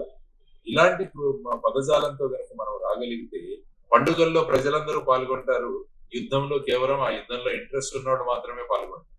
సో ఆ విధంగా కూడా మనం చూసుకుంటూ మీరు ఆశించిన సమాజం రావాలంటే కనుక కొన్ని మిరాకిల్స్ జరగాలి. బహుశా అది జరగాలని కోరుకుందామండి. అత్యాశ అయితే కాదు కానీ ఆశ పట్టడంలో తప్పలేదు. కష్టపడతాం, అందరం కలిసి మనం పని చేయగలిగితే మార్పు తీసుకురావచ్చని నేను అనుకుంటాను. ఇంకోటి సార్, ఈ కేసుకు సంబంధించి నిప్పులేని పొగరాదని అంటారు. ఇప్పుడు కంటైనర్లు అనేది గత కొన్ని నెలల నుంచి వినిపిస్తుంది సార్. అప్పుడు ఏంటంటే ఒక 2-3 నెలల క్రితం వచ్చింది ఏంటంటే ఇడుపుల పై నుంచి ఏదో కడప మీదుగా అటు చెన్నై పోర్టుకి వెళ్తున్నాయి, ఇటు దాంట్లో ఏదో డబ్బులు ఉన్నాయి అని చెప్పి ఏదో ఒక న్యూస్ వచ్చింది. దాని మీద అక్కడ పోలీసులు ఏదో క్లారిఫై ఇచ్చారు, డిఫెన్స్ వాళ్ళకి సంబంధించిన వస్తువులని.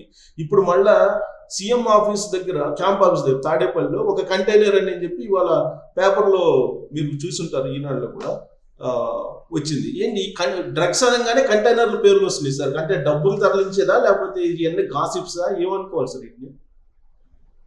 అంటే మీరు అన్నట్టు నిప్పు లేనిదే పొగ రాదు అంటారు. కానీ యాక్చువల్ గా ఏంటంటే ఈ కంటైనర్స్ అనేవి ఈ మధ్య చాలా ట్రాన్స్పోర్టేషన్ ఎక్కువగా పెరిగింది. కంటైనర్ చెకింగ్ అన్నది కూడా చాలా కష్టం. ఎందుకంటే ఒక పెద్ద కంటైనర్ మీరు తీసుకుంటే దాని లోపల ఏమంటే సీల్ చేస్తారు, ఆ తర్వాత లోపల ఏ విషయాలు ఉన్నాయని దాన్ని తీసుకెళ్ళడం కూడా చాలా ఇబ్బందికరమే. అంటే ఇన్వెస్టిగేటింగ్ ఏజెన్సీస్ కానీ. తర్వాత ఏంటంటే సాధారణంగా ఇటువంటి ఇంటర్సెప్షన్స్ అవన్నీ కూడా సోర్స్ ఇన్ఫర్మేషన్ నుంచి వస్తుంటాయి, ఎవరో ఒకరు ఇన్ఫార్మ్ చేస్తుంటారు. అంటే ఆ ప్రదేశంలో ఉన్న వాళ్ళు, ఆ విషయంలో ఇన్వాల్వ్ అయిన వాళ్ళు ఇన్ఫర్మేషన్ ఇస్తుంటారు. కొన్ని చోట్ల పోలీసులే ఇన్ఫర్మేట్స్ కూడా డెవలప్ చేస్తారు. ఎందుకంటే అటువంటి డెన్స్ లోంచి, అటువంటి ర్యాకెట్స్ నుంచి మనం ఇన్ఫర్మేషన్ రావాలంటే ఇన్ఫర్మేషన్ కొనుక్కోవాల్సి వస్తుంది. అక్కడ సోర్సెస్ వాళ్ళు ఏర్పరుస్తారు. సో ఆ విధంగా వస్తున్నప్పుడు ఈ రోజు మీరు చెప్పిన కంటైనర్ అయితే మార్నింగ్ ఇప్పుడు పేపర్లో చేసి గ్లాన్స్ చేసినట్టు నాకు గుర్తు. సో ఆ విధంగా చేసుకుంటుంటే ఇది కూడా ఎలక్షన్ వాతావరణం మీద ప్రతి ఒక్కరు ఇంకొకరిని డిఫైమ్ చేసే ప్రయత్నాలే చేస్తుంటారు. అది కూడా క్రైమ్ కు రిలేట్ చేయగలిగితే, ఎందుకంటే ప్రజలకు 3 విషయాల్లో చాలా ఇంట్రెస్ట్ ఉంటుంది: సినిమా, క్రికెట్, క్రైమ్. ఈ 3 విషయాలు కనుక పబ్లిక్ చాలా ఇంట్రెస్టింగ్ గా చూస్తారు. కాబట్టి ఇప్పుడు ఎన్నికల సందర్భంలో ప్రతి పార్టీ కూడా ఇతర పార్టీని ఏదైనా క్రైమ్ కు రిలేటెడ్ అని చెప్పేసి వాళ్ళని కనుక అందులో ఇన్వాల్వ్ చేయగలిగితే ఒక ప్రజల్లో ఒక ఏహ్య భావాన్ని డెవలప్ చేయొచ్చు అన్నది వాళ్ళు చేస్తుంటారు. కాబట్టి వీటన్నిటికీ ఎక్కడైతే డౌట్ వస్తుందో ఈవెన్ పొలిటికల్ పార్టీలు కూడా ఓపెన్ గా వచ్చి చెప్పాలి, మేము ఎవరు ఇన్వాల్వ్ లేదు, కావాలంటే మేము ready for cooperation with investigating agencies కూడా అని వాళ్ళు ఓపెన్ గా చెప్పగలిగారు. లేకుంటే ఏమవుతుందంటే ఈ ఆరోపణలు ప్రత్యారోపణల వల్ల బేసిక్ రాజకీయాలకి ఒక చెడ్డ పేరు వచ్చే ప్రమాదం ఉంది. అంటే రాజకీయాల్లో ఇటువంటి వ్యక్తులే ఉంటారు, ఇటువంటి విషయాలు చేస్తే తప్ప రాజకీయాల్లోకి రాకూడదు. ఈ విధంగా ఒక రాజకీయాలకు కూడా ఒక పర్టికులర్ క్లాస్ ఆఫ్ పీపులే వాళ్ళు ఇందులో రాజకీయం చేయడానికి వాళ్ళు సమర్థులు అన్న భావన వచ్చినప్పుడు ఏమవుతుందంటే మిగతా వాళ్ళు దీని నుంచి భాగస్వామ్యం తీసుకోవడానికి వెనకాడతారు. అందుకని మేము జై భారత నేషనల్ పార్టీ ప్రధానంగా తీసుకురావడానికి అదే ఉద్దేశం. అంటే ఈ మోసపోసిన రాజకీయాలు ఏవైతే ఉన్నాయో వాటి నుంచి బయటికి తీసుకొచ్చి యువతరానికి పెద్ద పెట్టున మనం పీఠం వేసి మార్పు రాజకీయ దిశగా రాష్ట్రాన్ని దేశాన్ని తీసుకువెళ్లాలన్నది ప్రధానమైన ఉద్దేశం. సార్ ఈ ఎపిసోడ్ లో మొదటి నుంచి గమనిస్తే కనుక సార్ ఈయన ఏదో డ్రగ్స్ ఏదో స్మగ్లింగ్ చేసి దాని రూపంలో కంటైనర్ల కొద్ది డబ్బులు ఏదో పోగేస్తున్నారు జగన్మోహన్ రెడ్డి, నెక్స్ట్ ఎలక్షన్ కి ఈ డబ్బుతోటే వెళ్తున్నారు, ఇలాంటివన్నీ చెప్తూ ఉన్నారు. ఇది ఎగ్జాగరేషన్ అనుకోవాలా లేదంటే నిజం లేకపోలేదు అనుకోవచ్చు? ఏంటంటే ఇవన్నీ కూడా డౌట్లకు దారిది. ఒక డౌట్ ఎందుకంటే ఏదైనా ఒక మన ప్రొసీజర్ వల్ల కూడా వస్తుంది. ఫర్ ఎగ్జాంపుల్ మీరు చూసుకుంటే మన రాష్ట్రంలో మొన్నటి వరకు liquor sales only through cash పెట్టారు. అంటే ఎక్కడ కూడా డిజిటల్, ఇప్పుడు ఎక్కడ చూసినా కూడా చిన్న కొబ్బరి బొండం తాగినా కూడా అక్కడ ఫోన్ పే అవకాశం ఉంటుంది, చిన్న మిరపకాయ బజ్జీలు తిన్నా కూడా అక్కడ ఫోన్ పే ఉంటుంది మన దగ్గర. కానీ ఇంత పెద్ద మొత్తంలో జరుగుతున్న లిక్కర్ సేల్స్ లో క్యాష్ తప్ప మిగతా ఏవి తీసుకోమంటే అది కూడా డౌట్ వస్తుంది. అంటే ఈ విధంగా క్యాష్ సేల్ తీసుకుని డబ్బులు ఎక్కడైనా వీళ్ళు దాచుకుంటున్నారా అది కూడా అనుమానాలకు దారి తీస్తుంది. ఏదైనా అనుమానానికి దారి తీయడానికి మన ప్రవర్తన కూడా ప్రధానమైన కారణం అవుతుంది. అందువల్ల మీరు అన్నట్టు ఈ డబ్బుల కట్టలు ఎక్కడి నుంచి వచ్చాయి, లిక్కర్ నుంచి వచ్చిందా లేకుంటే ఎక్కడి నుంచి వచ్చిందంట డౌట్ మనలో ఉండడం సజాసరిగా అవసరం. అందువల్ల ప్రభుత్వాలు చెప్పాలి, ఎందుకు మేము క్యాష్ లోనే తీసుకుంటున్నాం, మేము ఎందుకు డిజిటల్ పేమెంట్స్ యాక్సెప్ట్ చేయట్లేదని గవర్నమెంట్ రావాలి ముందు. అలా ముందుకు రానప్పుడు ఇటువంటి అనుమానాలు వచ్చినప్పుడు దాన్ని కూడా ఫేస్ చేయాలి. సార్ కొన్ని వింటుంటే కనుక ఒక రకమైనటువంటి ఆందోళన, ఒక రకమైనటువంటి భయం లాంటివి కూడా ఏర్పడుతుంది. ఎందుకనంటే ఆర్గనైజ్డ్ క్రైమ్ అనేది ప్రభుత్వంలో ఉండేటువంటి పెద్దలే చేస్తున్నారు తెర వెనుక చీకటి కోణాలలో అని చెప్పి ప్రతిపక్షాలు చాలా సందర్భాలు చెప్తూ ఉన్నాయి. ఇలాంటివి విన్నప్పుడు ఒక బాధ్యతాయుతమైనటువంటి పౌరులుగా ఏదైనా జరుగుతుందా అలాంటిది అనేటువంటి ఒక ఆందోళన వస్తుంది. నిజంగా అలాంటి పరిస్థితి ఉందంటారా ఏపీలో? అంటే ఏంటంటే గత ప్రభుత్వంలో చూసుకుంటే అప్పుడు కాల్ మనీ ర్యాకెట్ అని కూడా ఒకటి జరిగింది. అవును, కాల్ మనీ అప్పుడు కూడా కాల్ మనీ దీంట్లో కూడా చాలా మంది ప్రభావితులయ్యారు, చాలా మంది ఆత్మహత్యలు చేసుకునే పరిస్థితి కూడా వెళ్ళారు. అందులో కూడా ఏంటంటే చాలా మంది ప్రభుత్వంలో ఉన్న వాళ్ళు ఇన్వాల్వ్ లేకుంటే ఒక పర్టికులర్ పార్టీ వాళ్ళు ఇన్వాల్వ్ అన్నారు. ఇప్పుడు మీరు చూసుకుంటే ఈ విధంగా గడుస్తుంది. ఎప్పుడైతే ఆర్గనైజ్డ్ క్రైమ్ లో రాజకీయం వచ్చేసరికి ఏమవుతుందంటే రాజకీయ నాయకులు దాంట్లో భాగస్వామ్యం వచ్చి ముఖ్యంగా పాలక పక్షాల్లో ఉన్న వాళ్ళు ఇందులో భాగస్వామ్యం చేస్తే ఏమవుతుందంటే పోలీస్ యంత్రాంగం కూడా వీళ్ళ అనుసరణల్లో పనిచేస్తుంది కాబట్టి వాళ్ళ ఇన్వాల్వ్మెంట్ కూడా ఉంటుందా అన్న డౌట్ ప్రజల్లో వచ్చే అవకాశం ఉంటుంది. అందువల్ల ఏంటంటే when government it self is involved in organised crime that becomes very very serious. కాబట్టి ఆ విధంగా ఉండకుండా ఉండాలన్నది ప్రధానమైన అంశం. ఎందుకంటే ఆర్గనైజ్డ్ క్రైమ్ ని కంట్రోల్ చేయాల్సిన బాధ్యత మన అందరి మీద ఉంది, ముఖ్యంగా పోలీస్ వ్యవస్థ మీద ఉంది. కాబట్టి ఇప్పుడు ప్రభుత్వంలో ఉన్న వాళ్ళే ఆర్గనైజ్డ్ క్రైమ్ తో ఇన్వాల్వ్ అవుతే మరి సినిమాల్లో చూపిస్తుంటారు, ఆ విధంగా చూపించేవన్నీ నిజాలే అన్న డౌట్ కూడా ప్రజల్లోకి వచ్చే అవకాశం ఉంది. అంటే గవర్నమెంట్స్ ఎప్పుడు కూడా ఆర్గనైజ్డ్ క్రైమ్ మీద ఉక్కుపాతం. మొన్న ఒక పోస్టర్ చూశాను సార్, దాని క్యారికల్చర్ సోషల్ మీడియాలో వైరల్ అవుతుంది. జగన్మోహన్ రెడ్డి రిషికొండ మీద నుంచొని ఉంటారు, నుంచొని బైనాక్యులర్ తోటి ఇలా చూస్తుంటారు అనమాట. ఏది డ్రగ్ షిప్ ఎక్కడి వరకు వచ్చింది అని బైనాక్యులర్ తోటి చూస్తూ ఉంటారు. అలాంటివి చూసినప్పుడు నిజంగానే అలాంటి పరిస్థితి ఏమైనా వస్తుందా, దీంట్లో ఏమైనా నిజం ఉందా, నిజం లేకుండా ఇలా గాసిప్స్ క్రియేట్ చేస్తున్నారా అనేటువంటిది అనిపిస్తుంది. అది ఏమనుకోవాలి అలాంటి జనరల్ గా? ఇప్పుడు ఎక్కడైనా ఒక లింక్ దొరకగానే అదే అన్నాను మీకు, ముఖ్యంగా ఎన్నికల వాతావరణంలో ప్రతి విషయాన్ని కూడా ఎన్నికలకు ఉపయోగంగా ఎదుటి వ్యక్తులను కొడుకు చల్లే విధంగా కూడా అన్ని పార్టీలు పనిచేస్తుంటాయి. సో ఆ విధమైన మీరు చెప్పినట్టు సోషల్ మీడియా ఏమైపోయిందంటే దానికి ఒక లిమిట్ ఉండదు. మన క్రియేటివిటీని కూడా బయటికి తీసుకురావడానికి, తర్వాత ఏంటంటే ముఖ్యంగా వ్యూస్ వల్ల ఆదాయం వచ్చే వ్యవస్థ ఉంది కాబట్టి సోషల్ మీడియాలో. కాబట్టి దాన్ని ఎంత సెన్సేషనల్ చేస్తే అన్ని వ్యూస్ వస్తే అంత డబ్బు మనకు వస్తుంది, మానిటైజేషన్ అవుతుంది అన్న ఒక కాన్సెప్ట్ కూడా రావడం వల్ల ఈ మధ్య సోషల్ మీడియాలో అనేక విషయాలు జరుగుతున్నాయి. కానీ ఒక సర్వేలో ఏం తెలియదంటే సోషల్ మీడియాలో ఉన్న వచ్చే ప్రతి విషయాన్ని కూడా నిజమనే 90% మంది నమ్ముతారు. ఎస్. దానివల్ల ఏమవుతుందంటే మెయిన్ స్ట్రీమ్ మీడియా కన్నా ఇప్పుడు సోషల్ మీడియా ప్రభావం ప్రజల్లో చాలా ఎక్కువైపోయింది. సో దాన్ని ఉపయోగిస్తూ, ఎందుకంటే సోషల్ మీడియాలో పెట్టడానికి అట్లీస్ట్ మెయిన్ స్ట్రీమ్ మీడియాలో మీకు ప్రిన్సిపల్స్ ఆఫ్ జర్నలిజం కానీ, ప్రెస్ ఇన్ఫర్మేషన్ బ్యూరో కానీ, లేకుంటే ప్రెస్ కౌన్సిల్ కానీ, ఇవన్నీ కొన్ని నామ్స్ ఉంటాయి. ఆ నామ్స్ ను ఫాలో చేసి మనం పాటించాలి. బట్ సోషల్ మీడియాలో ఏముందంటే there are no particular names. ఎవరైనా ఏదైనా పోవచ్చు, ఆ తర్వాత ఆ సంబంధిత వ్యక్తి దాన్ని ఎక్స్ప్లెనేషన్ ఇచ్చుకోవాలి, లేకుంటే కొట్టుకు వెళ్ళాలి. సో ఆ స్థాయికి వెళ్ళడం వల్ల ఈ విధమైనవి జరుగుతుంటాయి. కానీ అటువంటి క్యారికేచర్ వేయడానికి కానీ, అటువంటి భావనలు పెంచడానికి కానీ మనం ఏదైనా దోహదం చేస్తున్నాయా అని ప్రతి పొలిటికల్ లీడర్ కూడా వాళ్ళ ఆత్మ పరిశోధన చేసుకోవాలి. అది చాలా ముఖ్యం. ఎందుకంటే మనం బాధ్యతాయుతమైన పొజిషన్స్ లో ఉన్నప్పుడు మనం బియాండ్ డౌట్ అన్న దీంట్లోకి రావాలి. ఆ విధమైన బిహేవియర్ ఉండాలి.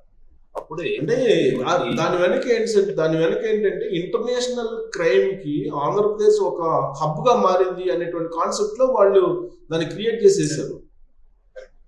అంటే ఇక్కడ జరిగిన ఇన్సిడెంట్స్ ఏవైతే ఉన్నాయో, ఫర్ ఎగ్జాంపుల్ మీరు చూస్తే ముంద్రా పోర్టు, తర్వాత విజయవాడ కాకినాడ లింక్, ఆ తర్వాత ఇప్పుడు దొరికిన ఈ విశాఖపట్నంలో ఈ డ్రైడ్ ఈస్ట్, ఆ తర్వాత ముఖ్యంగా ఏజెన్సీ ప్రాంతాలలో అక్కడ ఆ గంజా కల్టివేషన్ జరగడం, తర్వాత పెద్ద మొత్తంలో ఈ గంజా అన్నది ఈవెన్ గ్రామాల్లో కూడా వెళ్ళడం, ఇటువంటి కేసులు మనం పరిశీలిస్తుంటే ఏమవుతుందంటే మీరు అన్నట్టు ఆ విధమైన అనుమానం రావడానికి దారి తీస్తుంది ఖచ్చితంగా. There is no doubt about. ఆ తర్వాత పోర్ట్స్ కూడా ప్రైవేటైజ్ అవుతున్నాయి. ప్రైవేట్ అయిన పోర్ట్లలో ఇంత సెక్యూరిటీ ఉంటుందా? మరి ప్రైవేట్ పోర్ట్స్ లో ఈ విధంగా, అంటే ముంద్రా పోర్ట్ ముఖ్యంగా నేను మాట్లాడుతున్నాను. సో అందులో పట్టుబడినవి ఎన్ని అయితే పట్టుబడినవి ఎన్ని అన్నది కూడా డౌట్ వస్తుంది. ఇప్పుడు ఈవెన్ వైజాగ్ విషయంలో కూడా చెప్తున్నారు కదా సార్. ఇప్పుడు డ్రై ఈస్ట్ వచ్చిన తర్వాత, ఇప్పుడు డ్రగ్స్ పట్టుకున్న తర్వాత అసలు ఆల్రెడీ మంత్లీ 2-3 షిప్స్ వస్తున్నాయి అని చెప్పి ఏదో అనుమానం వ్యక్తం చేస్తున్నారు సిబిఐ అనేది కూడా వస్తుంది న్యూస్. ఒక 63 కంటైనర్లు ఐ థింక్ ఇదే కంపెనీ ఇంతవరకు ఇంపోర్ట్ చేసుకుంది అని అన్నారు. మరి దాంట్లో ఏమొచ్చింది, ఎక్కడికి వెళ్ళింది, ఇదంతా కూడా ఇన్వెస్టిగేట్ చేయాల్సిన బాధ్యత ఉంది సిబిఐ. ఎందుకంటే ఆర్గనైజ్డ్ క్రైమ్ ఇన్వెస్టిగేట్ చేసినప్పుడు you have to go in depth. అది కేవలం ఒక అఫెన్స్ మాత్రమే అని కాకుండా ఇట్ ఈస్ ఆర్గనైజ్డ్. అందుకని ఆ పదంలోనే ఉంది ఆర్గనైజ్. అంతే ఒక ఏర్పడి వీళ్ళందరూ కూడా అక్కడ ఉన్న విషయాలను తీసుకొని వాళ్ళు సమాజం మీద పెర్పెట్రేట్. ఇండివిజువల్ క్రైమ్ ఏమవుతుందంటే ఇండివిజువల్ వ్యక్తి మీద అవుతుంది. ఎప్పుడైతే అది ఆర్గనైజ్డ్ క్రైమ్ గా మారుతుందో entire society is going to become a victim. మొత్తం సమాజమే ఒక విక్టిమ్ గా మారే స్థితికి వచ్చినప్పుడు అది ఆర్గనైజ్డ్ క్రైమ్ అవుతుంది. ఆర్గనైజ్డ్ క్రైమ్ మీద ఉత్పాదం మోపాల్సిన బాధ్యత ప్రభుత్వాల మీద ఉంది. కానీ ప్రభుత్వంలో ఉన్న వ్యక్తుల మీదే ఇటువంటి డౌట్లు వ్యక్తం చేస్తుంటే సోషల్ మీడియాలో కానీ ఎక్కడ, అది it's a very sad incident. కాబట్టి ఇటువంటి విషయాలు జరగకుండా ముఖ్యమంత్రి గారు కానీ వీళ్ళందరూ కూడా స్టేట్మెంట్ ఇవ్వాలి. ఎందుకంటే ప్రభుత్వం మీద ఈ విధంగా ఎప్పుడైతే ఒక అనుమానాలు వస్తున్నప్పుడు యాజ్ ఎ లీడర్ ఈ షుడ్ కమ్ అండ్ ఈ షుడ్ గివ్ ఎన్ ఎక్స్ప్లెనేషన్. ఇదంతా జరుగుతుంది, ఈ కేసులో ఏమైంది అన్నది కూడా వారు బయటికి రావాలి. Even ministry of home affairs, central government వాళ్ళు కూడా ఇవ్వాలి ఏం జరిగింది అన్నది. ఎందుకంటే ఆర్గనైజ్డ్ క్రైమ్ అన్నది సమాజాన్ని ప్రభావితం చేస్తుంది. కాబట్టి ఆ సమాజానికి దిలాసా ఇవ్వడం, ఆ సమాజానికి మేము ఉన్నామన్న భరోసా ఇవ్వడం కూడా ప్రభుత్వాల యొక్క బాధ్యత. సో ఇది ముఖ్యంగా ప్రభుత్వాలు గమనించాల్సిన అవకాశం. చేయకపోగా దీని అడిషనల్ గా మళ్ళా 2 days బ్యాక్ వైజాగ్ లో మళ్ళీ గన్స్ అనేది ఒకటి బయటకు వచ్చాయి. గన్స్ ఉన్నట్టు ఐడెంటిఫై చేశారు అని అన్నారు. మరి గన్ కల్చర్ కూడా వైజాగ్ లో పెడుతుంది, గతంలో ఎప్పుడూ లేదు. ఎందుకంటే ఈ డ్రగ్ కల్చర్ అన్న దాంతో మిగతావన్నీ కూడా డెవలప్ అవుతాయి. ఈ డ్రగ్ కల్చరు, గన్ కల్చరు, ఈ డార్క్ వెబ్ కల్చరు, ఇవన్నీ కూడా చాలా ఇంపార్టెంట్ విషయాలు. ఇవన్నీ కూడా వన్స్ ఒక ప్రాంతం ఇంకా డ్రగ్స్ ప్రభావానికి గురి అవగానే ఆ ప్రాంతంలో మిగతావన్నీ కూడా వస్తాయి. సే ఫర్ ఎగ్జాంపుల్ బాంబేలో అండర్ వరల్డ్, ఆ తర్వాత డ్రగ్ కల్చరు, హ్యూమన్ ట్రాఫికింగ్, ఇలాంటివన్నీ కూడా వస్తాయి. అంటే ఒక ప్రాంతం, అంటే మన శరీరానికి ఒక చిన్న రోగం రాగానే మిగతావి కూడా రావడం మొదలవుతుంది. సో ఆ విధంగా సమాజంలో కూడా ఒక నగరంలో ఎందుకంటే ముఖ్యంగా విశాఖపట్నం లాంటి ప్రాంతం తీసుకుంటే విద్యార్థులు చాలా పెద్ద సంఖ్యలో ఉంటారు. ముఖ్యంగా బయటి ప్రాంతం నుంచి కూడా చాలా మంది వస్తారు ఇక్కడ చదువుకోవడానికి. చాలా యూనివర్సిటీస్ ఉన్నాయి. సో ఇది it becomes a big target. And also ఇక్కడ పోర్ట్ ఉంది. సో ఆ విధంగా మనం సీ రూట్ నుంచి కూడా తీసుకోవడం, తర్వాత ఆంధ్ర ఒరిస్సా బార్డర్ దగ్గరగా ఉంది. సో అక్కడ ఈ కల్టివేషన్ అదంతా జరుగుతుందని అనుకుంటారు. సో ఇవన్నీ తీసుకుంటే ఇటువంటి నగరాలు ఏంటంటే they become the main target. So ఒకటి మొదలైందంటే ఆ సిటీలో మిగతావన్నీ కూడా నెమ్మదిగా సమకూరుతాయి.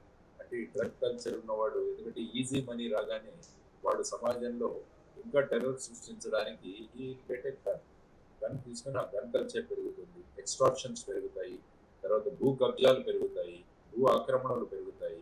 ఇవన్నీ కూడా ఒకదాని తర్వాత ఒకటి వచ్చే ఇన్సిడెంట్. ముఖ్యంగా భూ ఆక్రమణలు, భూ కబ్జాలు ఇవన్నీ చూసుకుంటే విశాఖపట్నంలో కూడా చాలా పెద్ద ఎత్తున జరుగుతుంది. అంటే ఇట్స్ అన్ హ్యాపెనింగ్ సిటీ కాబట్టి ఈ విధంగా ఈ ల్యాండ్ మాఫియాలు కూడా తయారవుతాయి. సో ఇవన్నీ ఒకటికొకటి హెల్ప్ చేసుకుంటూ ఇదంతా కూడా ఒక ఆర్గనైజ్డ్ క్రైమ్ గా రూపొందుతుంది. అది ఆ విధంగా ఆర్గనైజ్డ్ క్రైమ్ గా రూపొందకుండా, అది మారకుండా దాన్ని నిపిట్ ఇన్ ది బడ్. ఇనీషియల్ గా ప్రారంభ దశలోనే కనుక మనం ఉత్పాదం మోపితే అది ముందుకు వెళ్ళదు. సార్ ప్రారంభ దశలో అంటే ఇప్పుడు ఆల్రెడీ మనం 2 మేజర్ ఇన్సిడెంట్స్ చూసాము. ఒకటి వైజాగ్, 2 విజయవాడ చూసాము. వైజాగ్ సంబంధించి ఇప్పుడు బయటకు వచ్చినటువంటిది ఇంటర్పోల్ నోటీస్ తీసుకున్న తర్వాత సిబిఐ ఎంటర్ అయింది. అంటే ఇంటర్నేషనల్ గా ఉండేటువంటి అన్నిటి మీద ఆధారపడి ఉందా సార్ ఈ కేసు? లేదంటే ఓన్లీ మన ఇండియన్ సిబిఐ వర్కే దీన్ని ఇన్వెస్టిగేషన్ చేసి ఫైనలైజ్ చేయొచ్చా? సాధారణంగా ఏంటంటే ఇంటర్పోల్ అన్న సంస్థ మొత్తం ఇంటర్నేషనల్ పోలీస్ ఆర్గనైజేషన్. సో అదేంటంటే మొత్తం ప్రపంచంలో జరుగుతున్న ఇన్ఫర్మేషన్ ని కోఆర్డినేట్ చేస్తూ ఉంటుంది.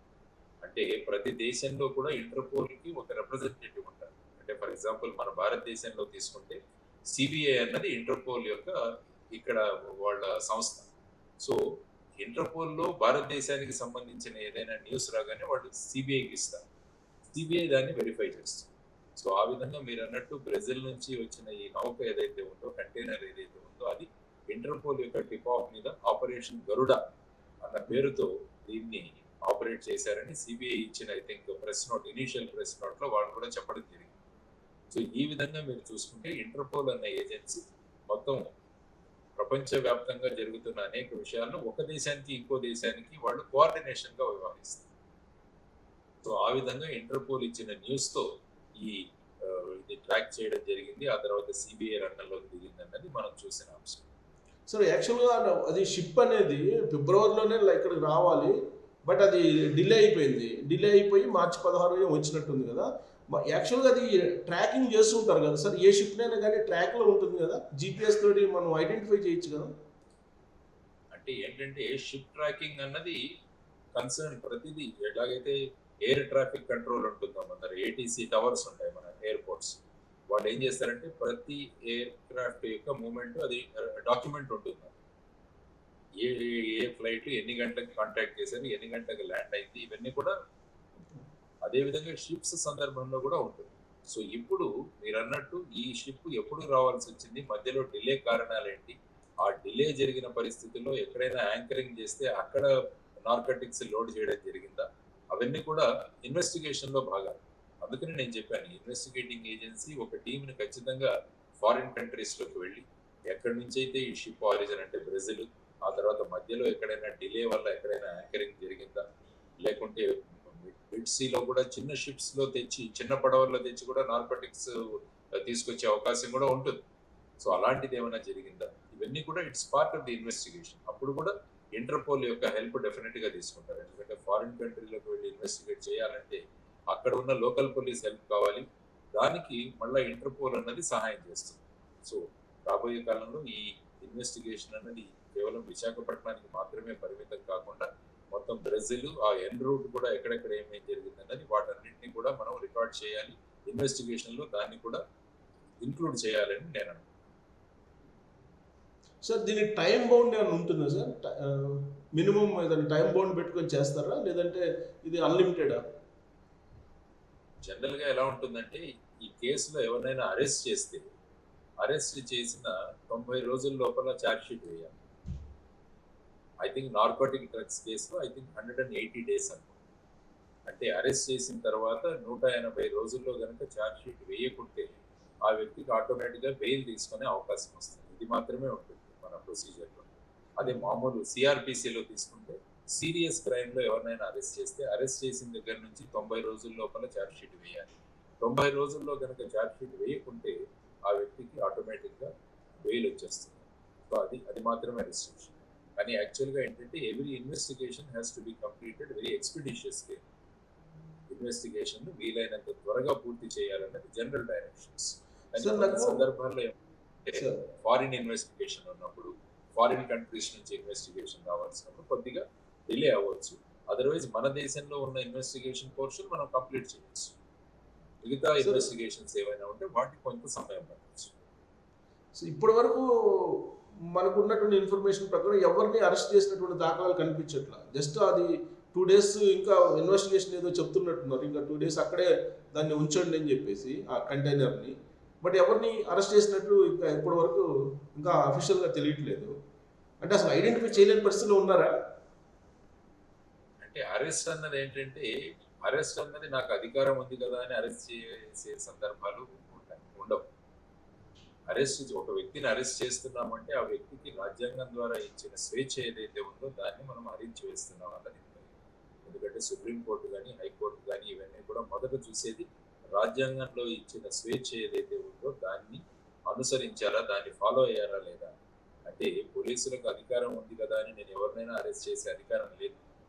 అరెస్ట్ చేయాలంటే దాని వెనకాల రీజన్స్ ఉండాలి, దాని వెనకాల కారణాలు ఉండాలి. ఆ కారణాలు అరెస్ట్ చేసే వ్యక్తికి కూడా తెలియాలి, అరెస్ట్ చేయబోయే వ్యక్తికి కూడా వాళ్ళు తెలియజేయాలి, ఆ తర్వాత కోర్టుకు కూడా తెలియజేయాలి. సో ఈ విధంగా చూస్తున్నప్పుడు మనం ఏమనుకుంటామంటే సాధారణంగా ఇన్వెస్టిగేషన్ అంటే వెంటనే అరెస్ట్ చేస్తారు. ఇన్వెస్టిగేషన్ స్టెప్స్ కూడా 5 steps ఉంటాయి.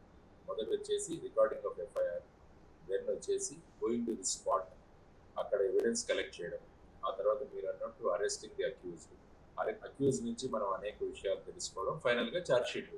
ఇది ఇన్వెస్టిగేషన్లో ఉన్న 5 అంశాలు. సో ఇందులో వెంటనే అరెస్ట్ చేయాలన్నది ఎక్కడా లేదు. Investigation is a priority. Maximum evidence తీసుకురావచ్చే ప్రయత్నం చేయాలి. ఖచ్చితంగా ఆ వ్యక్తులను అరెస్ట్ చేసి వాళ్ళ దగ్గర నుంచి ఇంకా సమాచారం రాబట్టాలి అన్నప్పుడు అరెస్ట్ చేయాల్సిన అవసరము ఉంది. ఆ తర్వాత వాళ్ళ కస్టడీ తీసుకోవాల్సిన అవసరము ఉంది. ఆ కస్టడీ తీసుకొని వాళ్ళ దగ్గర ఉన్న ఎక్స్క్లూజివ్ ఇన్ఫర్మేషన్, ఎందుకంటే కొంతమంది దగ్గర వాళ్ళ దగ్గరే ఉంటుంది ఆ ఇన్ఫర్మేషన్, ఇంకెవరికి కూడా తెలియదు. కాబట్టి అటువంటి ఇన్ఫర్మేషన్ కూడా ఈ ఇన్వెస్టిగేషన్ కోసం బయటికి తీసుకురావడం కూడా చాలా అవసరం. అటువంటి సందర్భాల్లో అరెస్ట్ చేస్తారు. ఐ థింక్ మొట్టమొదటిగా ఇప్పుడు సీజర్ అయిన తర్వాత వీళ్ళని నార్కోటిక్స్ ల్యాబ్కు పంపించి అక్కడ నిజంగా ఇందులో ఏ నార్కోటిక్ ఉంది ఇవి కనుక్కున్న తర్వాత ఆ తర్వాత వీళ్ళ ఇంట్రాగేషన్ చేసి వీళ్ళ ఇన్వాల్వ్మెంట్ ఉన్నప్పుడు ఖచ్చితంగా అరెస్ట్ చేస్తారు. మనకి ఎలా ఉంటుందంటే జనరల్గా కేసు రాగానే వెంటనే ఎవరిని అరెస్ట్ చేస్తారు అన్న ఒక యాంగ్జైటీ, ఒక ఇంట్రెస్ట్ ఉంటుంది. ఆ ఇంట్రెస్ట్, యాంగ్జైటీ ఉండడంలో తప్పేమీ లేదు. ఎందుకంటే this is an organised crime, ఇది సమాజం మీద ప్రభావం చూపిస్తుంది కూడా. కాబట్టి సమాజం ఏం కోరుకుంటుందంటే ఇందులో ఉన్న వ్యక్తులు మొత్తం మన భారతదేశంలో, ముఖ్యంగా మా విశాఖపట్నంలో ఉన్న యువతరాన్ని ఈ విధంగా పెడదారిన పట్టించే ప్రయత్నాలు చేస్తున్నారు. కాబట్టి అటువంటి వాళ్ళని వెంటనే కస్టడీ తీసుకోవాలని సర్వసాధారణ వ్యక్తి యొక్క భావోద్వేగాలు ఉంటాయి దాంట్లో, there is no doubt. So ఆ విధంగా ఉండడం వల్ల ఇన్వెస్టిగేటింగ్ ఏజెన్సీస్ కూడా ఫాస్ట్ గా వర్క్ చేయాలి. లేకుంటే ఏమవుతుందంటే మీరు అన్నట్టు మొదటి ప్రశ్న లాగా డౌట్స్ వస్తాయి. ఆశ్చర్యకరమైన విషయం ఏంటంటే సార్, ఇంత పెద్ద ఎత్తున డ్రగ్స్ ఇంపోర్ట్ అయితే ఇది పెద్ద ఇష్యూ కదా. నేషనల్ ఛానల్స్లో కూడా ఎక్కడ హైలైట్ కావట్లేదు, పెద్ద నేషనల్ ఛానల్స్లో కూడా ఫాలో కావట్లేదు. కేవలం సోషల్ మీడియాలోనే ఎక్కువగా దీని మీద ఫోకస్ ఉంది తప్పితే దీని వెనక కూడా ఏదైనా హైడెన్ చేసేటువంటి పరిస్థితులు కనపడుతున్నాయా? మీడియాకి సంబంధించి మేనేజ్మెంట్ కూడా జరుగుతున్నట్టు ఏమన్నా అనుమానించవచ్చా? అంటే ఏంటంటే ఈవెన్ ముంద్రా పోర్ట్ ఇన్సిడెంట్ కూడా పెద్ద ఎక్కువగా మీడియాలో ఎక్కడ రాలేదు. ప్రింట్ మీడియాలో వచ్చింది, కొన్ని రోజులు నడిచింది. అవును. సాధారణంగా ఏంటంటే ఈ క్రైమ్, ఈ ఇన్సిడెన్సెస్ ఎన్ని ఎక్కువైపోయాయంటే it has become routine news also. ఎప్పుడైతే న్యూస్ రొటీన్ అవుతుందో అప్పుడు పెద్దగా చూపించదు. అంటే ఈ డ్రగ్స్ న్యూస్ ఎంత పెరిగిపోయిందంటే దేశంలో, దానివల్ల ఏంటంటే మీడియా కూడా అంత పెద్ద ఇంపార్టెన్స్ ఇవ్వని స్థాయికి చేరిపోయింది అన్నది కూడా మనం గమనించాలి. అంటే ఈ డ్రగ్ మాఫియా, డ్రగ్ ర్యాకెట్ దేశంలో ఎంత ఉందో అన్నది మనం చూడాల్సిన అంశం. సో దీనివల్ల మీడియా కూడా స్పందించాలి. మీడియా ట్రయల్ చేయకూడదు, కానీ మీడియా ఈ విషయాలను ఎక్స్పోజ్ చేసి ప్రభుత్వాలని జవాబుదారీగా they should make the governments responsible.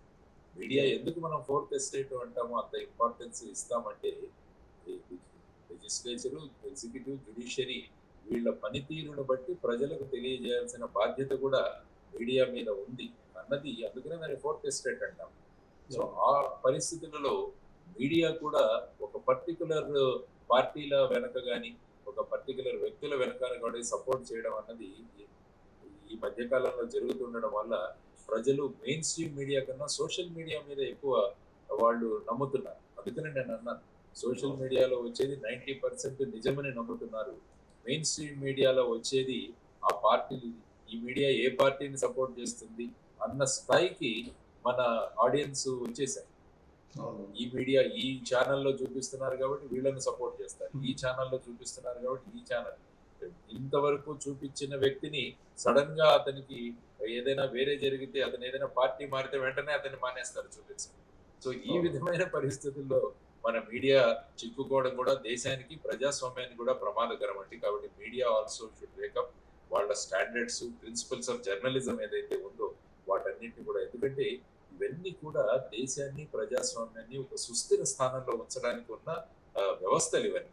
ఈ వ్యవస్థలతో ఎప్పుడైతే ఈ వ్యవస్థలు దిగజారిపోతాయో అది మన ప్రజాస్వామ్యానికే ప్రమాదం. It is a great threat to the democracy అని మనం అందరం కూడా గమనించాలి. ఇంకోటి ఏంటంటే సార్, ఢిల్లీ లిక్కర్ స్కామ్ లో కవిత కేసుని ఫాలో చేసినట్టు, లేదంటే మినిట్ టు మినిట్ ఇచ్చినట్టు ఈవెన్ నేషనల్ మీడియా కానీ లోకల్ మీడియా కానీ ఈ డ్రగ్స్ సంబంధించి అసలు పెద్ద హైలైట్ చేయట్లేదు. అంటే ఏది ఇంపార్టెన్స్ అనేది దాని మీద కూడా కన్ఫ్యూజన్ గా మీడియా వెళ్తున్నట్టు కనిపిస్తుంది. సో ఇప్పుడు కవిత లిక్కర్ స్కామ్ సంబంధించి ఆల్రెడీ తీహార్ జైలుకి పంపించారు అవన్నీ, అక్కడ వరకు ఫాలో చేస్తుంది మీడియా, బట్ డ్రగ్స్ మాత్రం అంత పెద్ద కాన్సన్ట్రేషన్ చేయలేదు. అదే అండి, అంటే ప్రయారిటీస్ ఏంటి మీడియాకి అన్నది కూడా ఒకటి మనం ఆలోచించాలి. ఏ మీడియాకి ఏ ప్రయారిటీ అన్నది కూడా మనం చూసుకోవాలి. ఎందుకంటే జనరల్ గా ఇన్స్టెంట్ గా ఎంతమంది చూస్తున్నారు అన్నది కూడా మీడియాలో ఈ మధ్య వస్తున్న ఒక పోటీ. ఫర్ ఎగ్జాంపుల్, మామూలుగా మీడియాలో లైవ్ టెలికాస్ట్ జరుగుతున్నప్పుడు కూడా చాలా మంది మీడియా ఛానల్స్, ఎప్పుడైనా నేను కూడా ఏదైనా కార్యక్రమం, లైవ్ కార్యక్రమంలో పాల్గొన్నప్పుడు ప్రోగ్రామ్ అయిన తర్వాత చెప్తారు, సార్ లైవ్ లో 3000 మెంబర్స్ చూశారు సార్, బాగా మంచి ఇది ఉన్నట్టు సార్ అని వాళ్ళు చెబుతుంటారు. అంటే ఎంతమంది చూస్తున్నారు అన్న దాని మీద, అంటే మనుషులు ఈ విధంగా ఇమీడియట్ గా వాళ్ళకి కిక్ ఇచ్చే విషయాలు ఏంటో అన్నవి తీసుకొచ్చి మామూలుగా పెడుతున్న సందర్భాలు ఉన్నప్పుడు ఏమవుతుందంటే, ఇటువంటి విషయాలను మనం చూపించి ప్రజల్లో ఒక అవేర్నెస్ క్రియేట్ చేయడం కూడా చాలా ఇంపార్టెంట్. అంటే మన పిల్లలు ఏ విధంగా అవుతున్నారు, అందుకనే నేను ఎప్పుడు చెప్తున్నాను, తల్లిదండ్రులు కూడా మీ పిల్లలను గమనిస్తుండండి. మీరందరూ కలిసి రోజులో ఒకసారైనా కలిసి భోంచేయండి.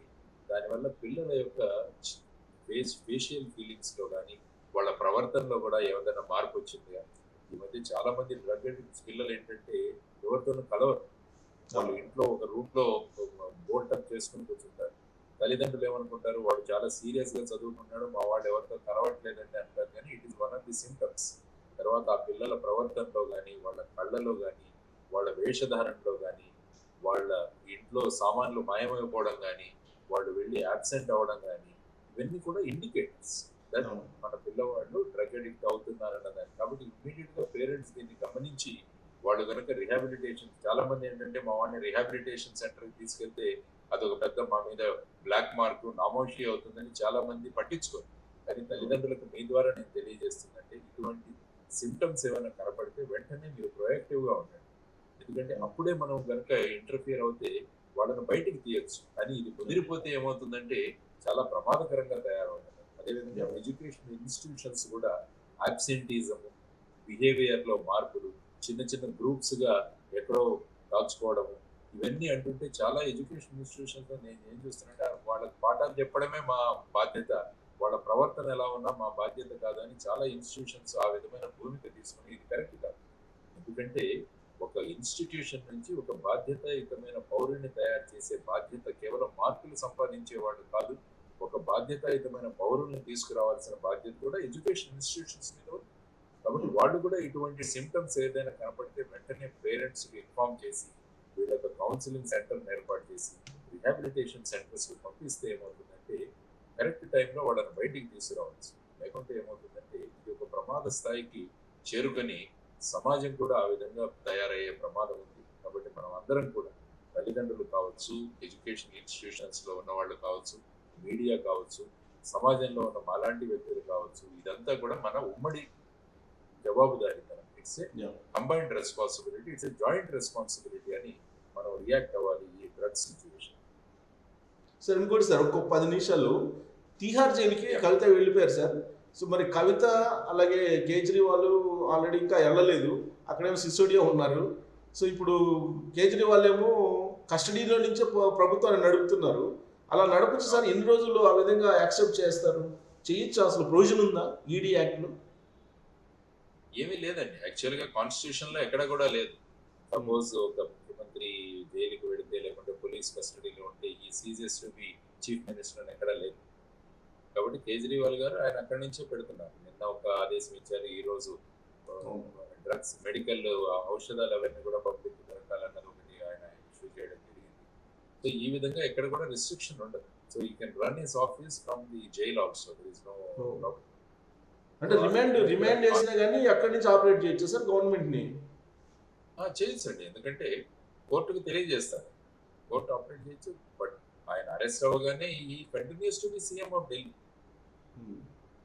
ఆయన పనిష్మెంట్ పడితే రేపు ఎలక్షన్ లో ఆయన పోటీ చేయకూడదు, కానీ బట్ ఇవన్నీ కూడా పార్ట్ ఆఫ్ ది ప్రొసీజర్స్. ఆయన ఏమంటారు, నాకు ఇన్వాల్వ్మెంట్ లేదు, నౌ ఐ కంటిన్యూ, ఎక్కడున్నా నేను చీఫ్ మినిస్టర్ గా బాధ్యతను నిర్వహించాల్సిన బాధ్యత మా పార్టీ నన్ను ఎన్నుకుంది, కాబట్టి నేను ఎక్కడ ఉన్నా కూడా నా బాధ్యతను నిర్వహించాలి, కాబట్టి ఆ విధంగా నేను నిర్వహిస్తున్నాను అని వారు అంటారు.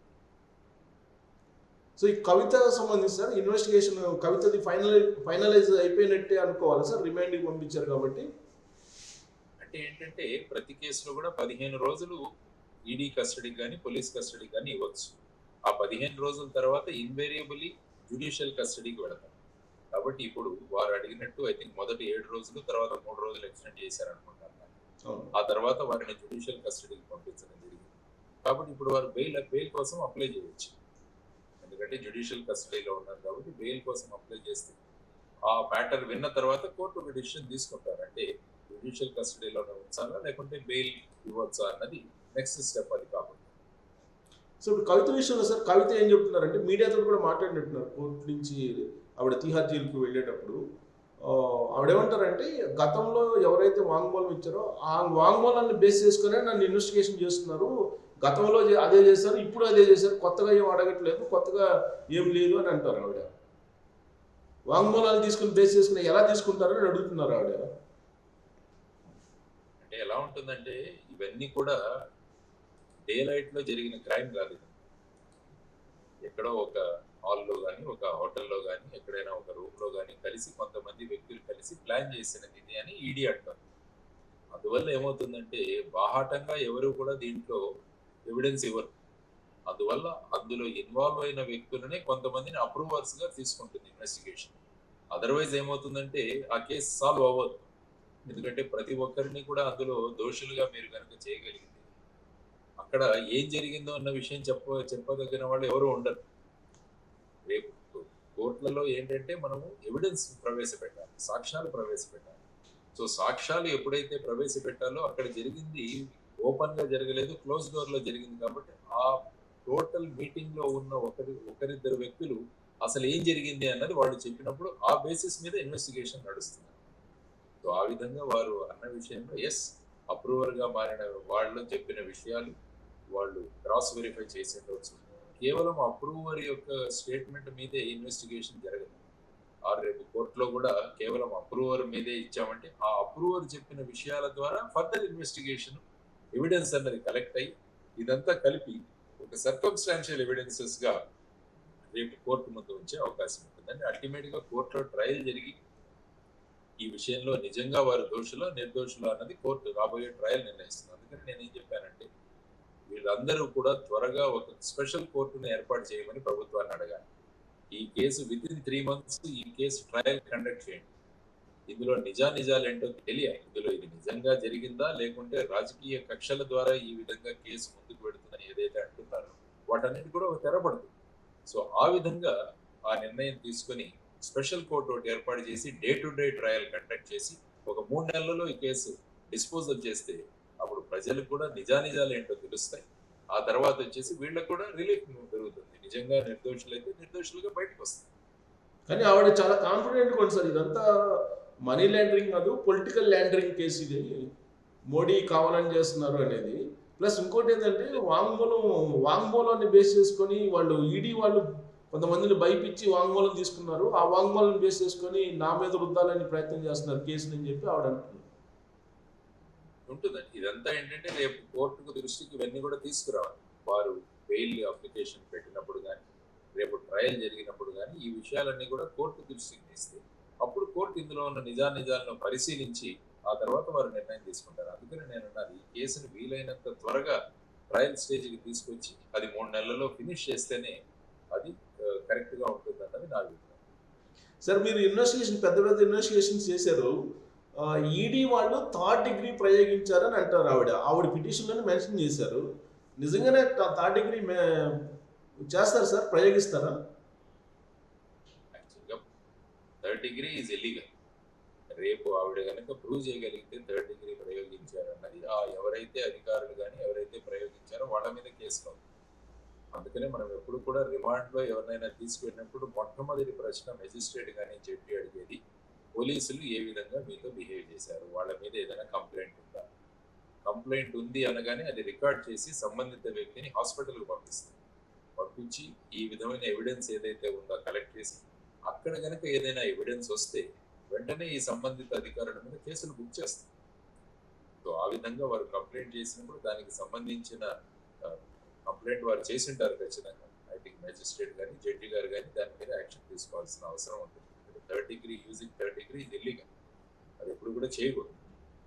థర్డ్ డిగ్రీ అంటే ఏంటి సార్ అసలు? అంటే మ్యాన్ హ్యాండిల్ చేయడమేనా? అంటే ఏంటంటే ఫస్ట్ డిగ్రీ అంటే ఏంటంటే అరెస్ట్ చేయడం,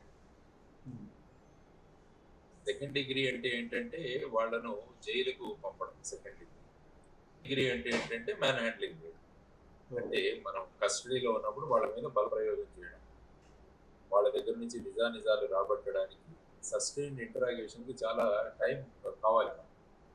ఎందుకంటే ఒక వ్యక్తిని ఇంటరాగేట్ చేయాలంటే చాలా ఓపిక కావాలి. ఆ వ్యక్తిని ఏ విధంగా ఉంచాలి అన్నది కూడా ఒక సినిమాలో చూపిస్తారు. ఆ వ్యక్తిని బాగా తిండి పెట్టండి కానీ నిద్రపోనివ్వద్దు అంటే, ఎప్పుడైతే నిద్రపోనివ్వకుంటే ఆ విషయం 2 రోజుల తర్వాత ఆ వ్యక్తి తన దగ్గర ఉన్న విషయాలు బయటకెళ్తాడు. సో ఆ విధంగా ఉంటుంది. కానీ ఆ ఓపిక లేకుండా ఇస్తారంటే సాధారణంగా కొన్ని కేసుల్లో కొట్టడం, కొన్ని కేసుల్లో కస్టడీ ఉన్నప్పుడు ఆ వ్యక్తి చనిపోవడం కూడా చాలా డెత్ ఇన్ కస్టడీ అంటారు. అది కూడా చాలా సందర్భాల్లో జరుగుతుంది. ఇది totally unprofessional way of doing.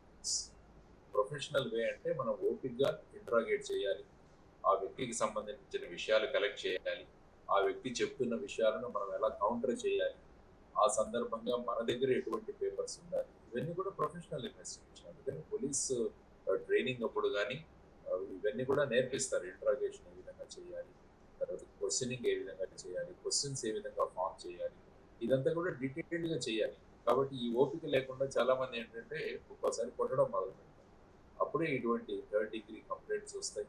చాలా మంది కేసులు బుక్ అవ్వడం జరిగింది. హ్యూమన్ రైట్స్ కమిషన్ వారు కూడా చాలా మందిని వాళ్ళ ఉద్యోగాల నుంచి తీసేసినట్టుగా రికమెండేషన్స్, జైలుకి కూడా పంపించడం.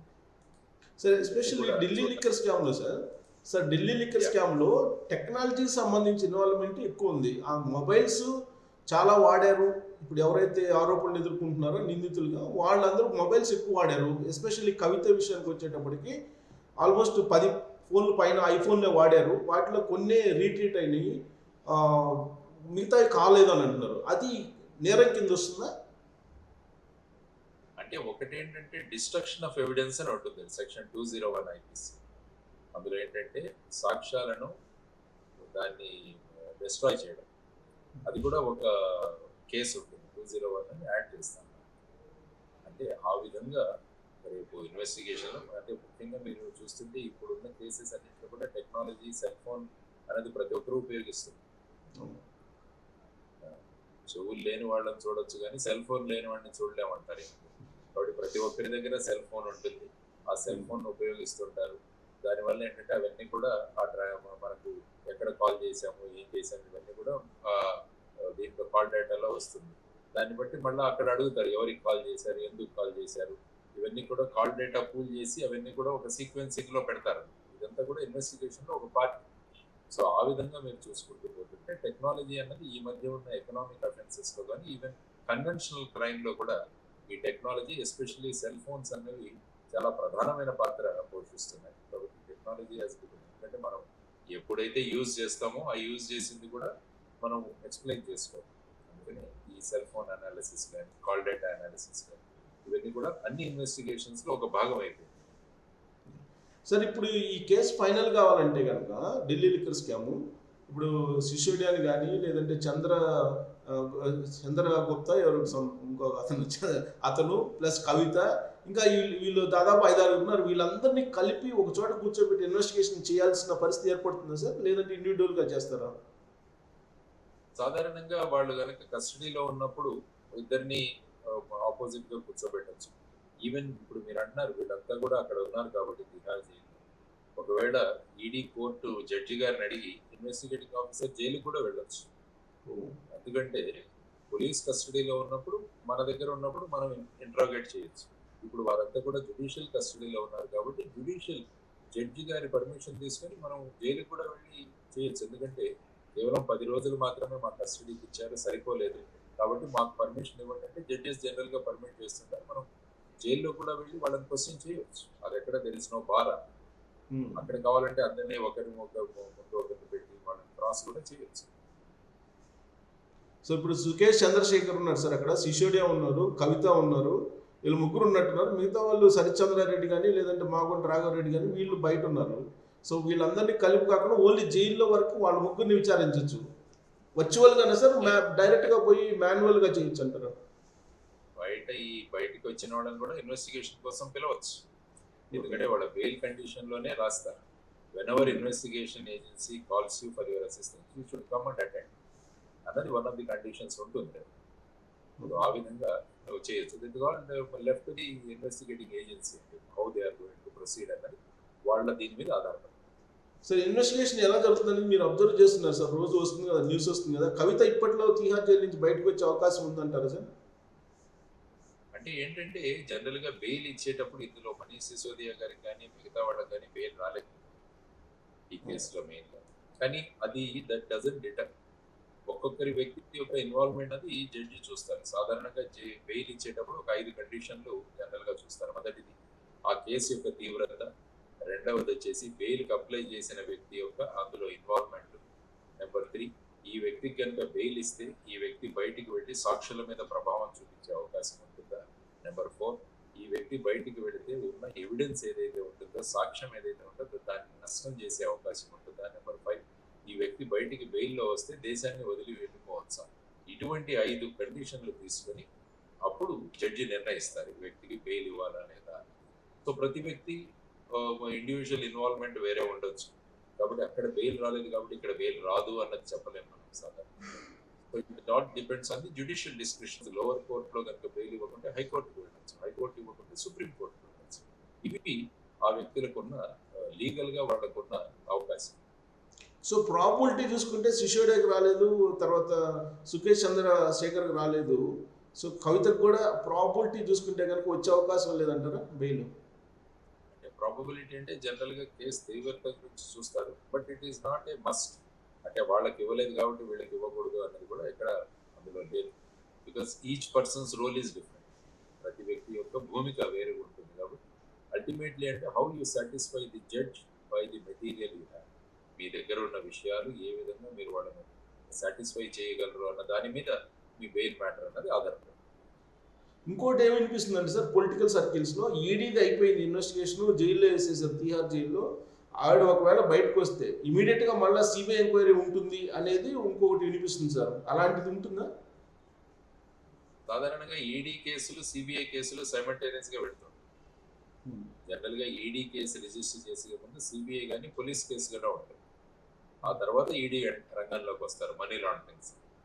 కాబట్టి చెప్పలేము. అంటే ఇప్పుడు సిబిఐ నిజంగా వాళ్ళ కస్టడీ కావాలా లేకుంటే ఐ థింక్ ఆల్రెడీ వాడు వచ్చి వాళ్ళ స్టేట్మెంట్ అది హైదరాబాద్కి వచ్చి తీసుకుని వెళ్ళారు.